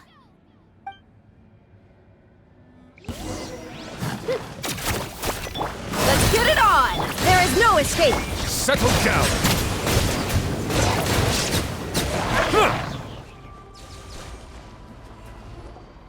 You're here. You're finally here. Thank you so much. That monster can appear from anywhere. It almost caught me a bunch of times. The Wyab's power helped keep me hidden, so I just tried to stay out of sight until you got here. Had a girl. You did so well. And most importantly, you weren't hurt. Should we start heading back then? Actually, I have a request. Will you come visit the Wyab with me? I can't exactly put it into words, but something's wrong with the Ode of Resurrection. And I know it has something to do with the contamination from the Abyss. That was the Pyro Archon's theory as well. Everything we've seen here certainly seems to back it up. In the Night Kingdom, there are 6 main totem poles representing the Wyab of each tribe. You can think of them like the body of each Wyab. Additional totem poles, like the ones around here, serve as proxies to which the Wyab can extend their consciousness. There are countless proxies scattered around the Night Kingdom. Through them, the Wyab can extend their consciousness over the entire realm and track down souls no matter where they roam. But if a proxy were to become severely contaminated, then a soul could become lost within the Night Kingdom. Judging by the current situation, I don't think we're dealing with just one contaminated proxy. Even if we could drive back the abyssal power from one of them, that probably wouldn't even put a dent in the problem. Still, we can't just leave the Wyab to suffer. It's protected me this whole time. I agree. We might even manage to draw out the monster that's been hunting Kachina. Getting rid of the monster might slow down the deterioration of the Night Kingdom.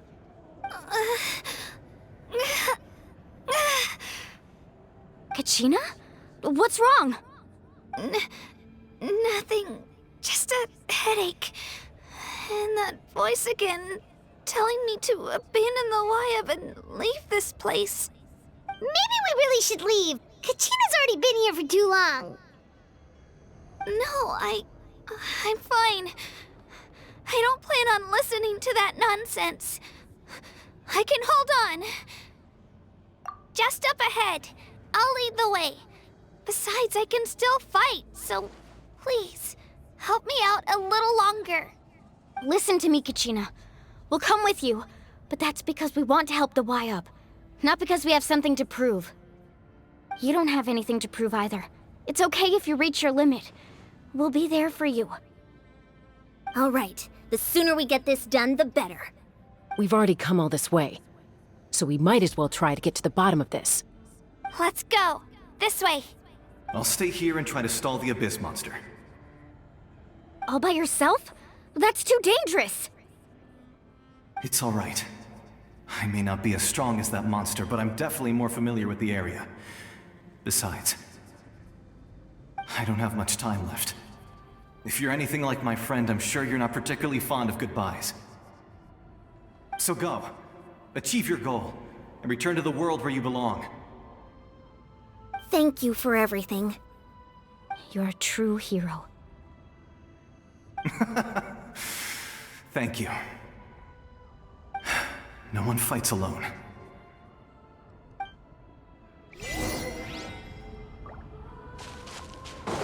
Does your head still hurt? Let me help you walk. I'm fine. You should know I'm made of stronger stuff than that.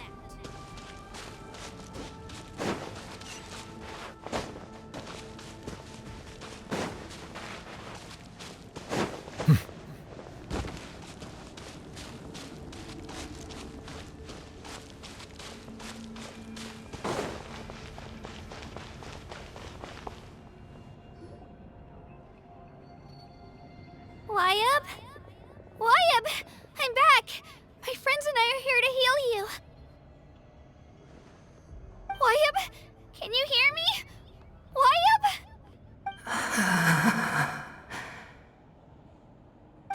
were right. The contamination is already too severe. It's preventing the Wyab from answering our calls. Alright, get ready, everyone. Time to purge the abyssal energy from this place. Careful. We've got company. Already? You really think that puny soul could slow me down? Courage in the face of futility is pure folly. He tried to get in my way, so I disposed of him. You killed Malcolm? He would have dispersed with or without me. Rather than worrying about him, I would urge you to focus on yourself. You may have defeated others of my kind in the past, but underestimate me now, and it will be to your peril. No, the power of the Abyss is intoxicating. The destruction it seeks captivates like a masterful work of art.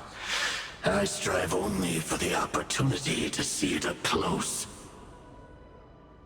I thought this naive little girl was an exception, but it turns out humanity is full of lambs willing to offer themselves up to the slaughter.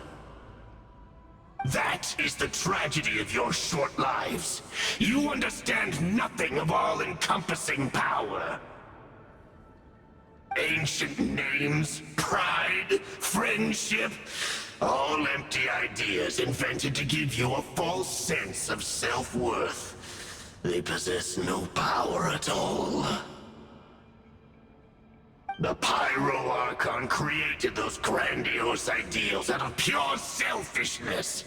Anything to avoid sharing power. Anything to avoid handing over the primordial gift to ordinary people like you. Don't believe me? Then ask yourself, why is the Pyro Archon strong beyond measure, while you, Kachina, remain so pathetically weak?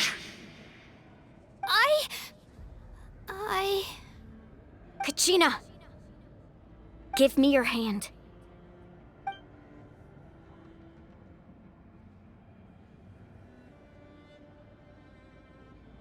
Feel that? I'm right here next to you. Thanks, Moalani. You're right. I have nothing to fear. Because I'm not alone anymore. You're right. Maybe comforting ideals don't have any power. But you also couldn't be more wrong.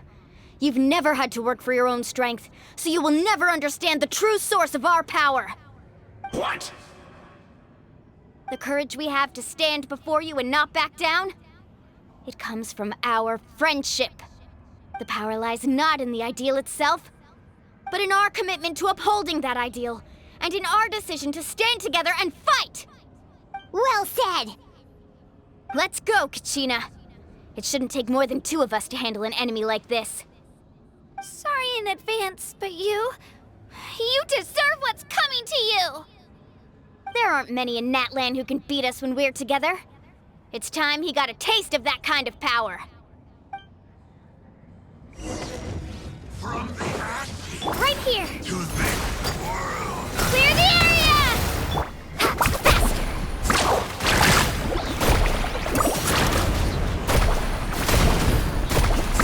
Woohoo! Let's shred, Darky! Amazing!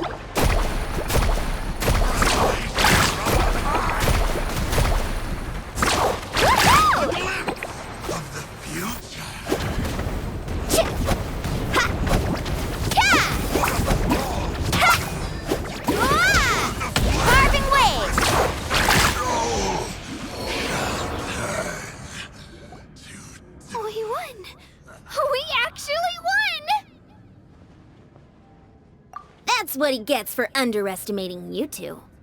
Fantastic work, Kachina! Absolutely fantastic! This makes me so unbelievably happy. I'm happy too, Moalani. Together we really are unstoppable!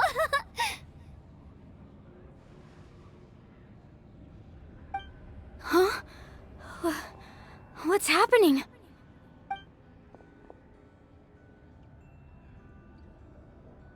ancient name is glowing? But I thought I didn't bring it with me. It's probably a projection from the real world, but that doesn't explain why it's glowing all of a sudden. Wait, does that mean you're...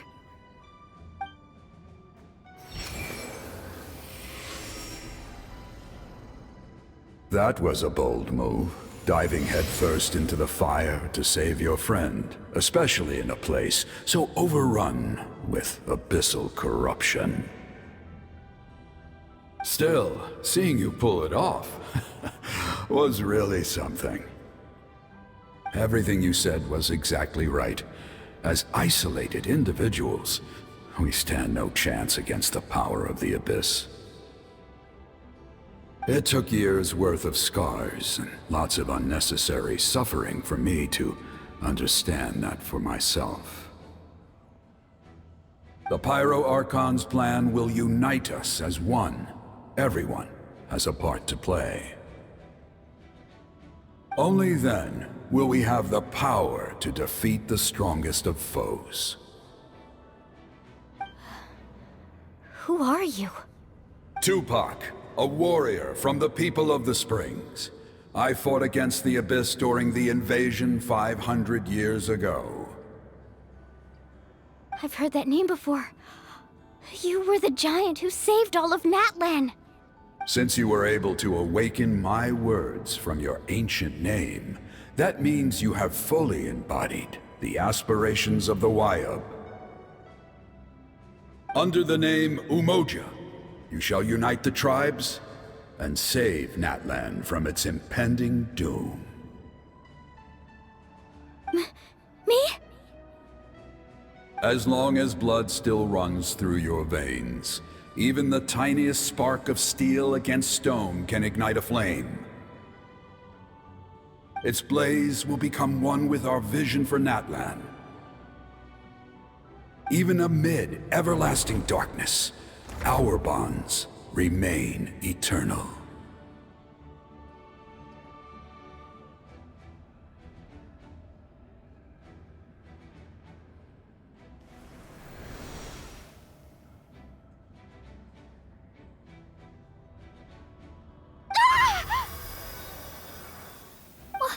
What's wrong, Moalani? So many memories. My brain was just flooded with everything he once knew. So that's what happened. What do you mean? Did you just figure something out? 500 years ago, they foresaw the very crisis we're facing now. Efforts to save Natlan started all the way back then. We can go over the details once we get back. We shouldn't linger here longer than we have to. I know bits and pieces, but I had no idea Mualani was also part of the plan. This sounds like something that's going to need a lot of explaining. Let's focus on saving the Wayub first.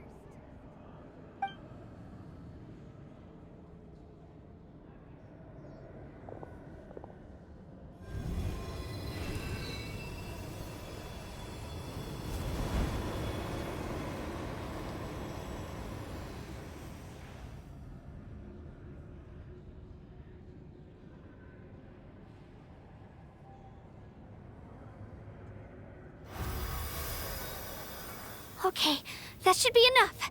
Wayub? Can you hear me? I hear your voice, Kachina, my dear child. Great. Well then, I'm afraid it's time to say goodbye. I just wanted to make sure you were okay before we leave, but we can't afford to stay here any longer. I was going to ask why you bestowed an ancient name upon someone like me, but it's okay. I'll keep searching within myself for the answer. I'll never stop trying to improve my strength. One day, I'll live up to the hero you saw in me. You are already an outstanding child in my eyes, Kachina. No matter what happens. Huh? You are all my most beloved children. It has always been my honor to protect and nurture you. Your ancient name is just that. A name. Much like your parents chose to name you Kachina, I also gave you a name, but it need not define you. Focus on who you want to be. You are already worthy of your name. Now, you need only devote yourself to becoming a better you. The story of your ancient name is for you to continue. Just like your parents, my love for you will never change, no matter what the future holds.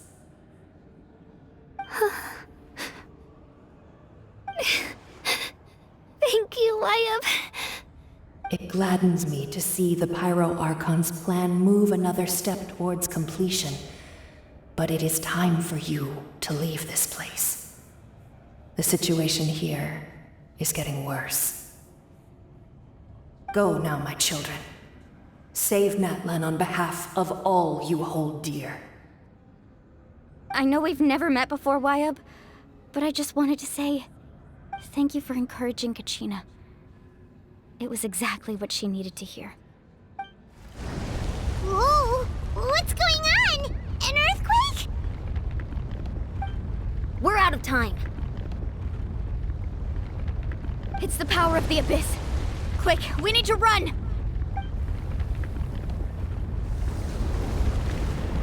It's a Sealy! The Sealy opened the way for us!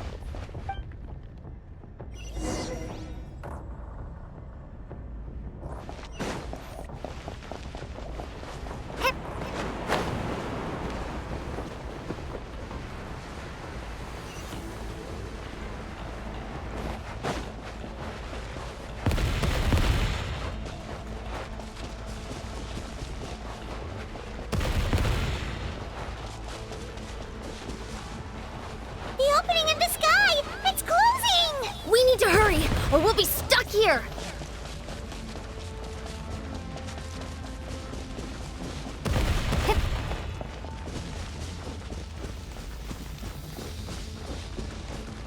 Watch out for the falling rocks! Quick, through the middle!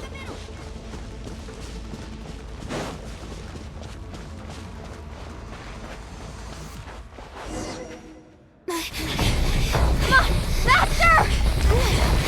We'll never make it!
You've done well. Now come home.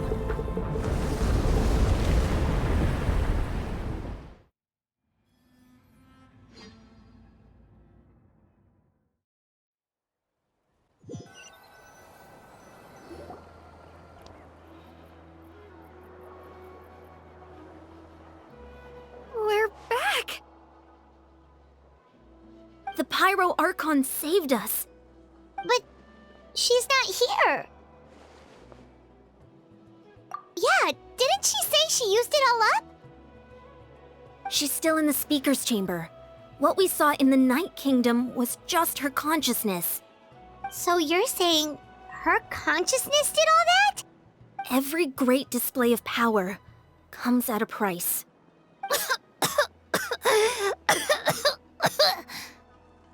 You must feel terrible, Kachina. Just hold on. We'll get you to a doctor soon. Let's get back to the stadium. The Pyro Archon said she'd have a doctor waiting for us. I recommend getting a full checkup, just to make sure no damage gets left behind. Paimon feels okay. What about you, Traveler? Right. You always seem to do pretty well against the Abyss. Let's get going. We need to share what we learned in the Night Kingdom as well. Right. The Wyatt mentioned something about the Pyro Archon's plan. What is it exactly? I'll let her explain everything. We're all a part of the plan now. Every move we make from here on out will decide Natlan's ultimate fate.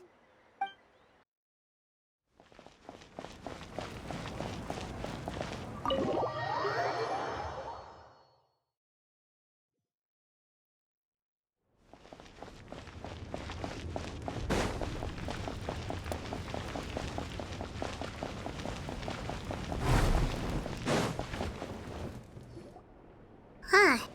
There's a lot less stuff here than before. It's good to see you all here in one piece.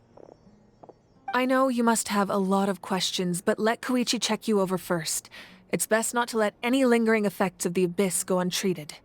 Thank goodness you made it back. I came here as soon as the Pyro Archon told me about your plan. Take a seat, everybody. I'll examine you one by one.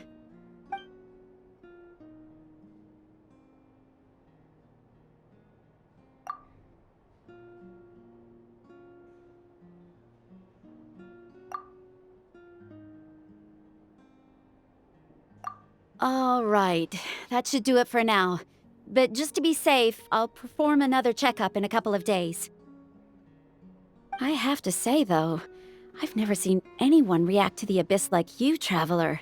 It's like you're completely immune to its power. She's always been special like that. She can even purify its power. Wait, now that you mention it, Paimon doesn't think she's affected either. Given the current situation, that ability will likely play a great role in the events to come. Of course. I still have patients to see, so I'll head out. Thank you, Koichi. All right, all right. We might not see eye to eye, but we both had good intentions. Just give it time. I'm sure we'll figure things out between us one day. Yeah.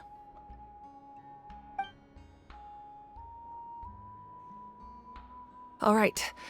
There's so much to discuss, I don't even know where to begin. You've seen it for yourselves now. The devastation in the Night Kingdom. I'll get straight to the point. Natlan is on the verge of destruction. It's very possible our nation has less than a year before total devastation. Huh? No. That can't be true, can it? That's right. But I've only ever disclosed that fact to the handful of people working with me to save this nation. Our looming destruction is not a recent development, but the inevitable conclusion of the disaster the Abyss initiated 500 years ago. Mulani told us a little bit about that. 500 years ago, all the nations of Teyvat were invaded by the Abyss. Unlike the other nations, Natlan never had stable and deep-rooted ley lines, so we suffered the worst of the invasion. The battle against the Abyss was exceedingly long and brutal. In the end, victory came at the cost of our civilization and countless lives. Even then, it took centuries of solving the disasters caused by the Abyss to finally achieve the peace we know today. And still, this is but a superficial victory. The forces of the Abyss have merely been driven back underground. Their threat to Natlan remains as real as ever. I'd never have guessed. The problems plaguing the Night Kingdom are all the more complicated because that realm is essentially functioning as Natlan's ley lines. Immediately after the war, our calculations estimated that we would have a maximum of 500 years before the Night Kingdom was completely lost to the Abyss. But at that time, we were a nation of the destitute. Our people no longer believed in victory, nor did they hold hope for the future. Our civilization was dying, our faith crumbling, and the line of power passed down from the Wyatt nearly severed. If we didn't bring the nation back together, It would be foolish to even dream of defeating the Abyss in the future. So, the Archon had a long and involved discussion with the heroes of each tribe, and finally came up with a 500-year-long plan to save Natlan. So that's what happened. After finding Kachina, I encountered a strange figure who gave me a series of new memories. Since the plan was mentioned in those memories, I guess I've been chosen to play an important role in it. But there's still something I don't understand. Those memories showed me the Pyro Archon from back then. And it was you. Huh? But that doesn't make any sense! The Pyro Archon is supposed to be human. It's impossible for a human to live that long. That's right. The hardest thing for humans to overcome has always been time. Or rather, the natural limitations of our lifespan. A god can extend a human's life by using a certain amount of divine power, or subjecting them to a curse. But, as we all know, Natlan doesn't have gods like that. We can only rely on our own methods. A human life is like a flame destined to be extinguished. 500 years ago, I placed my life within the sacred flame. Only by dying before my time could I have the chance to wake up again. So, in other words, this is your second life? Yes. We only managed to defeat the Abyss all those years ago because the tribes came together as one. If the Natlan of the future was to have a fighting chance, the Pyro Archons that came after the war had to rebuild the decimated tribes. The goal was to reunite the people and restore the strength of each tribe's Wayab.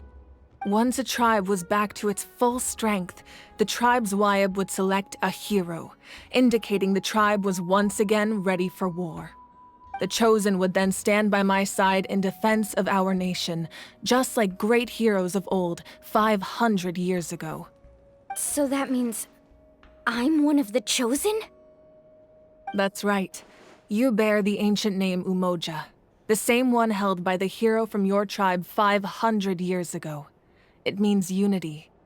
After your adventure in the Night Kingdom, I trust you've come to fully understand the meaning of that name. So in other words, you always knew who the Wayab were going to pick from each tribe? Yes. According to the plan, each tribe was supposed to have been fully restored by the time I awoke. But something went wrong along the way. The 6 heroes successfully inherited the ancient names from 500 years ago, but the intel regarding the plan wasn't passed on to them. Once again, it comes down to the deterioration of the Night Kingdom. Communication between the Sacred Flame and the Wayab has been blocked. Just like how the Ode of Resurrection failed to bring Kachina back. Exactly. It's just another tactic the Abyss is using against us. The Abyss may not possess intelligence, but its methods certainly aren't easy to counter. If we want to unblock that information from being passed on, my presence alone isn't enough. The ancient name-bearer must establish a greater connection to their name. So, I've tried my best to help them from the sidelines. Currently, Shilonin of the Children of Echoes, Kinich of the Scions of the Canopy, and Iansan of the Collective of Plenty have all been acknowledged by their names. During your adventure, you too earned the acknowledgement of your Wayab, Mualani. In the process, you gained the memories stored within your name. Well, we have less than a year! Yes, but we have no choice. We cannot start the plan until all the heroes have been gathered. That's also why I haven't been able to take action despite the urgency of the situation. But if you knew this whole time, why didn't you just tell me about my role in all this? Wouldn't that make everything go a lot faster? Perhaps, but the opposite could also be true. Knowing your destiny too early could mean failing to realize your full potential. Just like your determination to save Kachina, I hope your commitment to this endeavor comes from your own strength of will, rather than a sense of obligation. So I suppose you're not going to tell us who the final 2 heroes are then? That's right. Their time is yet to come. Putting pressure on them beforehand will only hinder their development. I can only trust in the judgment of the Wayab. I have never believed I could solve this crisis alone. In fact, it was precisely because I chose to trust and rely on others that we managed to get this far. Natlan's salvation lies not in its Archon or any singular individual, but in us all. You're quite perceptive, aren't you? I thought I might get away with avoiding the topic. Huh?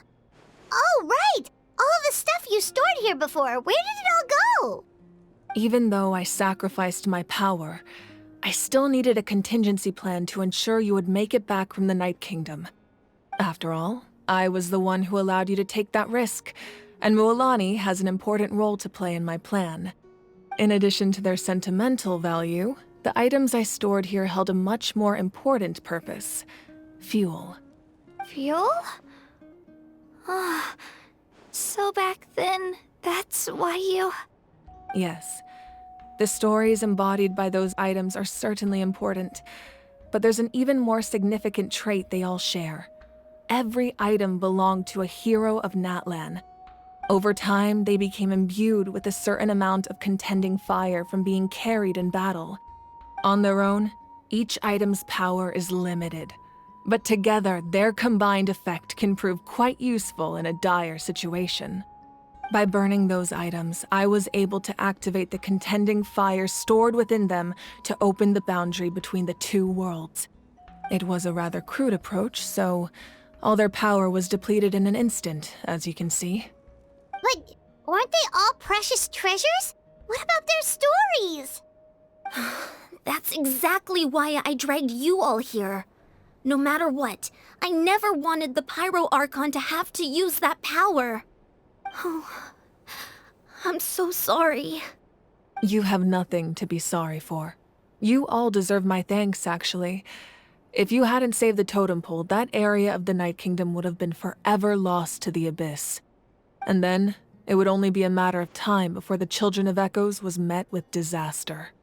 Besides, when those heroes entrusted their belongings to me, or the Pyro Archon of their time, it was out of a desire to contribute to Natlan's survival. If they knew those items helped save the present-day heroes of Natlan, they would not mourn their loss. Even when you put it that way, I still feel bad. There's no need. Remember what I told you about time? The people and the events of the past are never truly lost to us. We simply carry them with us in a different form. In that sense, we didn't lose anything at all. If you still have regrets, let them fuel your resolve in the battles to come. Your deeds will become new legends and nurture new forms of power just like the items once stored here. Well, we'd still like to return the favor. Well, if that's the case, just treat me to a drink sometime. Now that Kachina has returned, we can finally hold the victory feast and celebrate your team's triumph in the Night Warden Wars. And we could all use the rest, that's for sure. Plus, you'll be able to silence everyone who doubted you once and for all, Kachina. Still, now that I know the danger we're facing, having a victory feast doesn't feel right. Try not to let it get to you. It's important to stay calm. Worrying about it will only affect your judgment. All right, you should head out. I'll join you in a bit.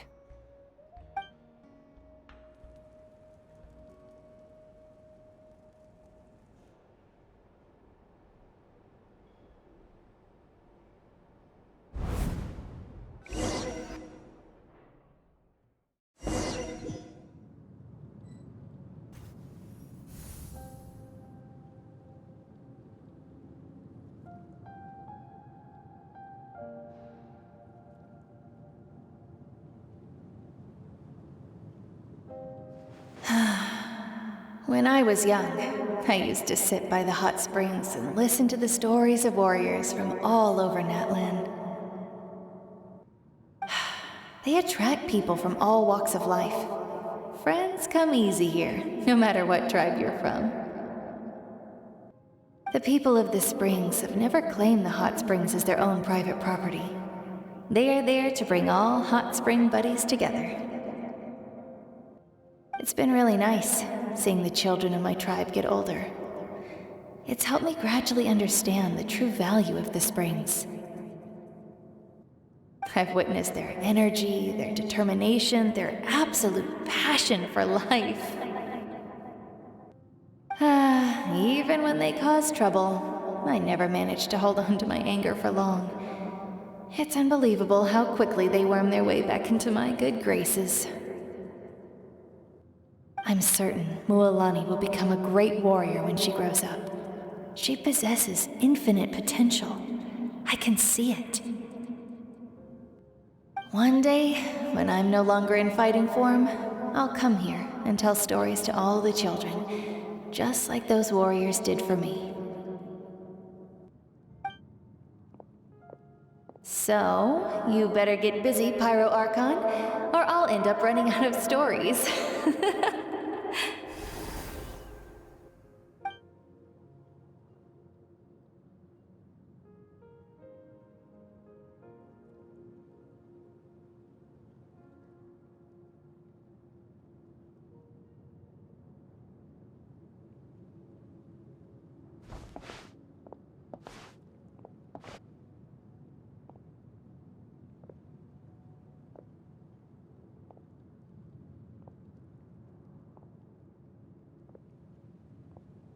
Our nation is engulfed in darkness. Our tribes stand divided, and yet you promise victory in the distant future.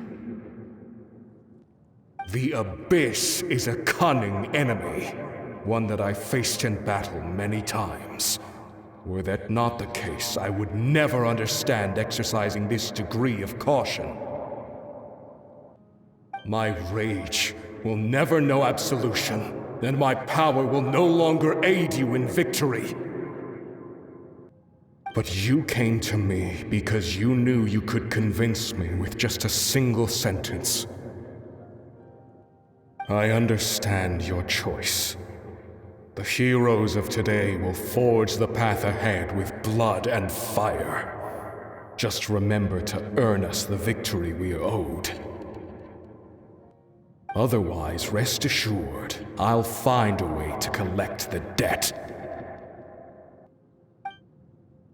For Natlan.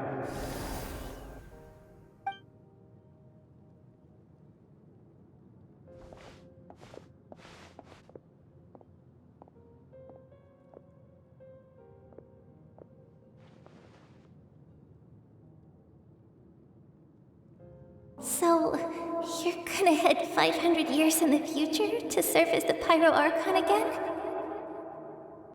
But what about the you from right now? You're just gonna die?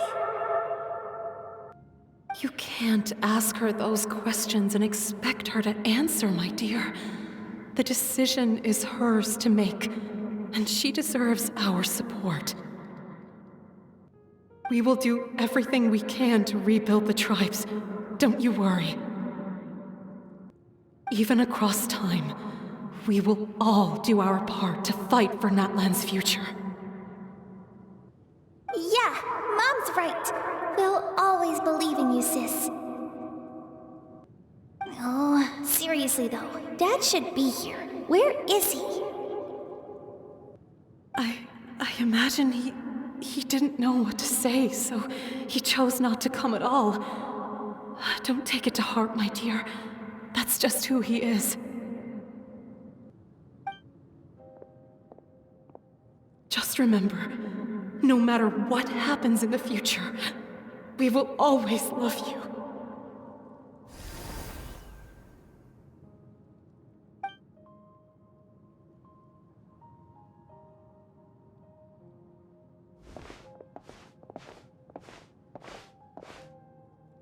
I'll come find you one day.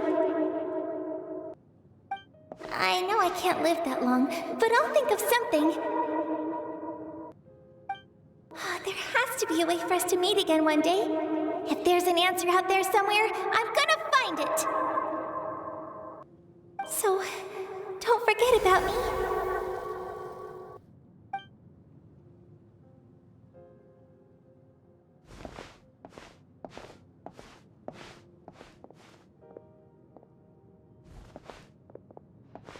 If that's your decision, then you have my full support, Archon. May our children live to see such a lovely son. For Natlan! No one fights alone.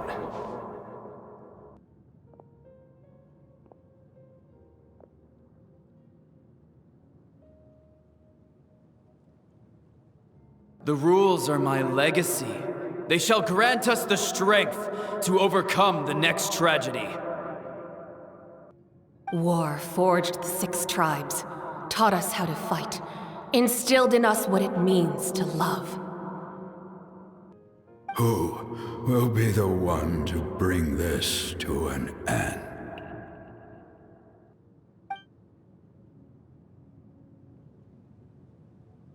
We are the inheritors of memory and legend. Those who grew alongside sun and wind. Those who forged our own destiny and future. That is Natlan's fire. The lifeblood of our nation.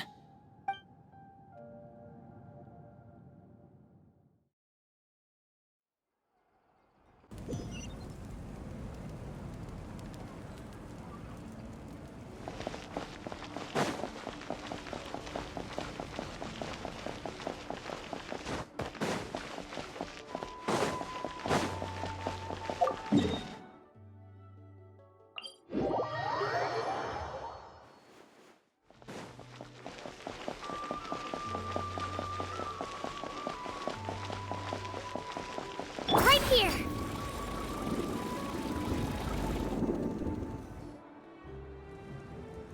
Hey, Koichi! You here for the victory feast too? Oh, no. I knew Chaska would be here, so I just came to deliver some medicine. I was about to leave, actually. No, it's not that I don't want to celebrate Kachina and the others. I'm so glad she made it back. It's just... well, I'll make things awkward if I'm around my sister right now.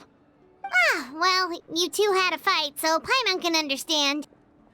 She didn't cause any trouble during your trip, right?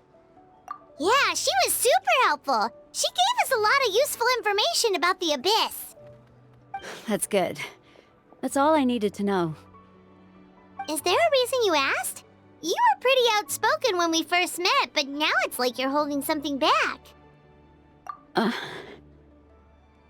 Maybe it seemed unreasonable, picking that fight with her before you left, but I did it for a reason. Her impulse to fight is extremely strong. Her mental strength helps her rein it in, but she still loses control sometimes. I had no idea what you might face in the Night Kingdom, so I didn't want to take any chances. So what you're saying is... Okay, so maybe it sounds a little stupid, but it works pretty well. It helps her keep her cool for a little while, at least. Anyway, I'm just glad you were able to make it back safe and sound. That's all I wanted. But do you really have to go that far? Can't you just talk it out? No way. Chaska never opens up about her own pain, especially to her family. She can't learn about this, or it'll be even harder to help her. I appreciate the understanding, and don't worry. I'll find a way to help her ease this burden. Anyway, I need to get going. Enjoy the celebration. Oh, and if you ever need a doctor, you know who to find. Huh. Who would have thought there was a deeper reason behind their arguing? In the end, it's all the Abyss's fault. Paimon's had enough of them.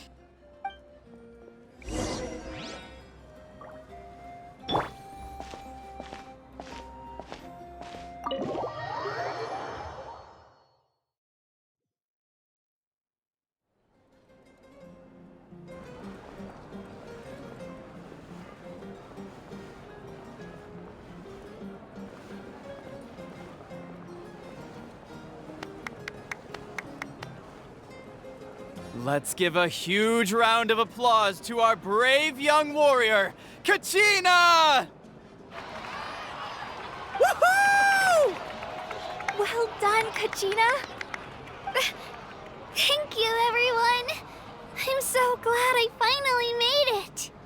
I always knew you could do it. With so much potential at your age, you have a great future ahead of you. You're one to talk. Don't think I didn't know you were the first person to abandon your team. I'll be dealing with you when we get back. I had no choice. My friend invited me. I couldn't just say no. Oh, really? So you weren't just trying to get ahead in the first round? I wasn't, I swear. I just happened to find that bearer injured in the wild, so I stopped to bandage his wounds. When he insisted on repaying the favor, what was I supposed to do? I'm just one person. I figured Kachina would have no trouble replacing me. But the fact of the matter is that after your departure, everyone else started thinking about swapping teams too. I'm really sorry, Kachina. It was wrong of us to abandon you like that. It's amazing that you still made it all the way through to the Night Warden Wars. That's the highest honor. So, what about you guys? Did you make it far? Our team captain drank too much the night before the competition and turned up late to the stadium on the day. We got disqualified.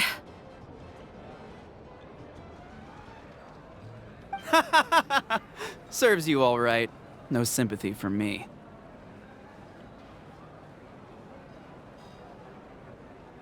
All right.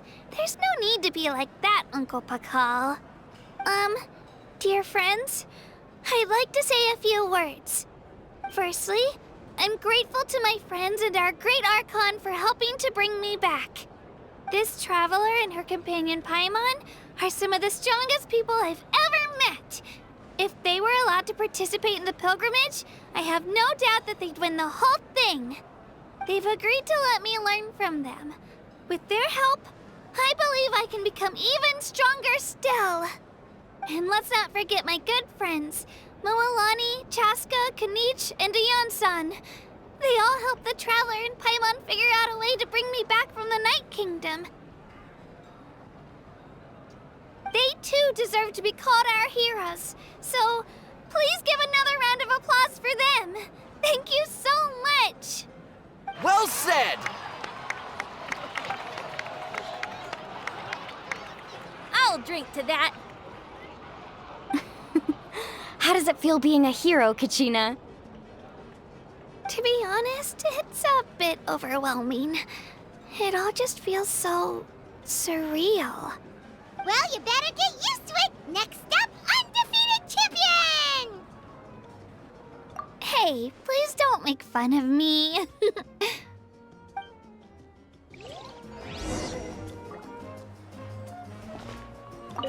My apologies. I knew more than I let on. Everything comes at a price, and most heroes aren't people who set out to become a hero. If you cling too tightly to your goal, you end up losing things that are far more precious. But in any case, we're now on the same page. I wonder how long before the two final heroes appear. From the Flower Feather Clan and the Masters of the Night Wind.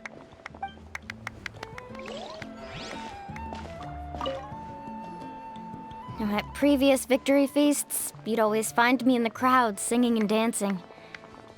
But after what I found out today, it's too much. I'm still trying to process it. It does feel weird seeing you so out of sorts. Is this another pearl of wisdom based on your adventuring experience? Well, Paimon agrees with the Traveler. Everyone's come together to celebrate Kachina's achievements. That's gotta be a first. You're right. Kachina looks really happy. And now I'm being the moody one. Ah, enough doom and gloom. Time to shake it off.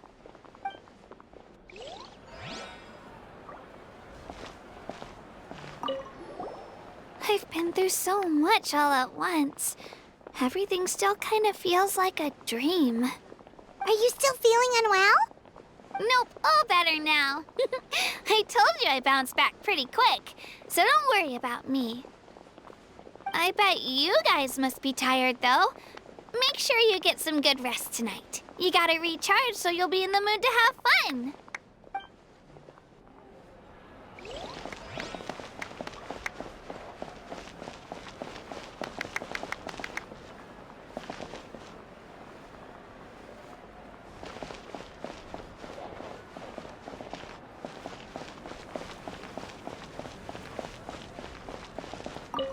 It's rare to meet travelers as strong and brave as yourselves. I raise my glass to you. Anyway, my sister's already gone back to our tribe. She has patients to treat. Oh, we actually ran into her on the way here and, well, Paimon just thinks she really cares about you. Yeah, I'm planning on visiting home myself in a few days. To tell her and the rest of the family that they need to be extra careful. I just hope they take it seriously.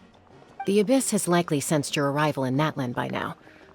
So exercise caution on your adventures as well.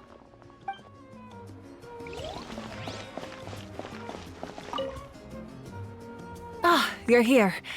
Have some fruit juice. I got it specially for you two. How did you know? That's Paimon's favorite! You look like you've still got questions. Ask away. Because they had their own lives to live. The thought of telling them, abandon your families and everyone you love, and come with me to the end of time, for in 500 years Natlan will be destroyed, it seemed too cruel. You could just as easily point out that everything in this world would come to an end eventually. But life is short, and beyond a point, it just doesn't seem real. Imagine if I said, let's leave right now, and go save the sun because it'll flame out in a few million years. It would sound quite ridiculous. I couldn't make them shoulder that burden with me. Besides, every generation will have its heroes, this one included. The plan could still work without them. Or, of course, without me. But since I was the one who came up with the plan, I felt duty-bound to see it through to the end. Paimon's suddenly remembering that portrait in your room. Was that your family from back then? Yes, it was. So when you asked me who my sister grew up to be, the truth is that very little information survives. From what I've been able to piece together, I can conclude with a reasonable degree of confidence that she ended up as an architect and artist. She played an instrumental role in rebuilding the scions of the Canopy tribe, designing and building many houses. But of course, none of her buildings are around anymore. Still, it was an impressive achievement, and I'm very proud of her. You feel loss keenly. It seems to stir up feelings of regret in you. But this is something I have long since come to terms with. This is a war, and there can be no war without loss. I am already far more fortunate than those who lost their lives to the Abyss. The people of Natlan look to me as their Archon, and the weight of their expectations is mine to bear. I must see our fate through to the very end, no matter what I may find there. Yeah, doesn't that mean the way everything ends has already been written, including your plan? I suppose, but so what? Don't forget, time takes many forms. The past, present, and future coexist, and all are equally important. Even if the future ends in destruction, there's still no reason to give up on the here and now. And it's precisely because we humans cannot know our fate that we will never give up on our struggle. This is a pivotal moment. We are still 2 heroes short. Well, 3 to be precise. There's one further hero who I'm hoping to get on my side, whatever it takes. Your resistance to the corrupting power of the Abyss is truly remarkable. It would easily make you an all-important figure in the upcoming battle. If you agree to join us, you will not only gain my full support in your journey, but I will also forge a brand new ancient name for you. Ancient names can be forged? They can. Several strict conditions must be met, but if they couldn't be forged at all, then the number of them in circulation would have long dwindled to 0. Possessing an ancient name would mean that your adventures in Natlan are recorded in full. Your stories would be remembered by our people for all the years to come. The Ode of Resurrection may have temporarily lost its power, but still, take this as my personal guarantee that I shall never let you fall. Just like in the Night Kingdom, I will be there for you. That is a promise I will fulfill at all costs. This nation always honors its heroes. Yeah, we can't just ignore the situation here. Wonderful. Then I'll reach out to Shilonen right away. She's the one who will forge the name. We've never forged an ancient name for an Outlander before, but I trust she'll find a way.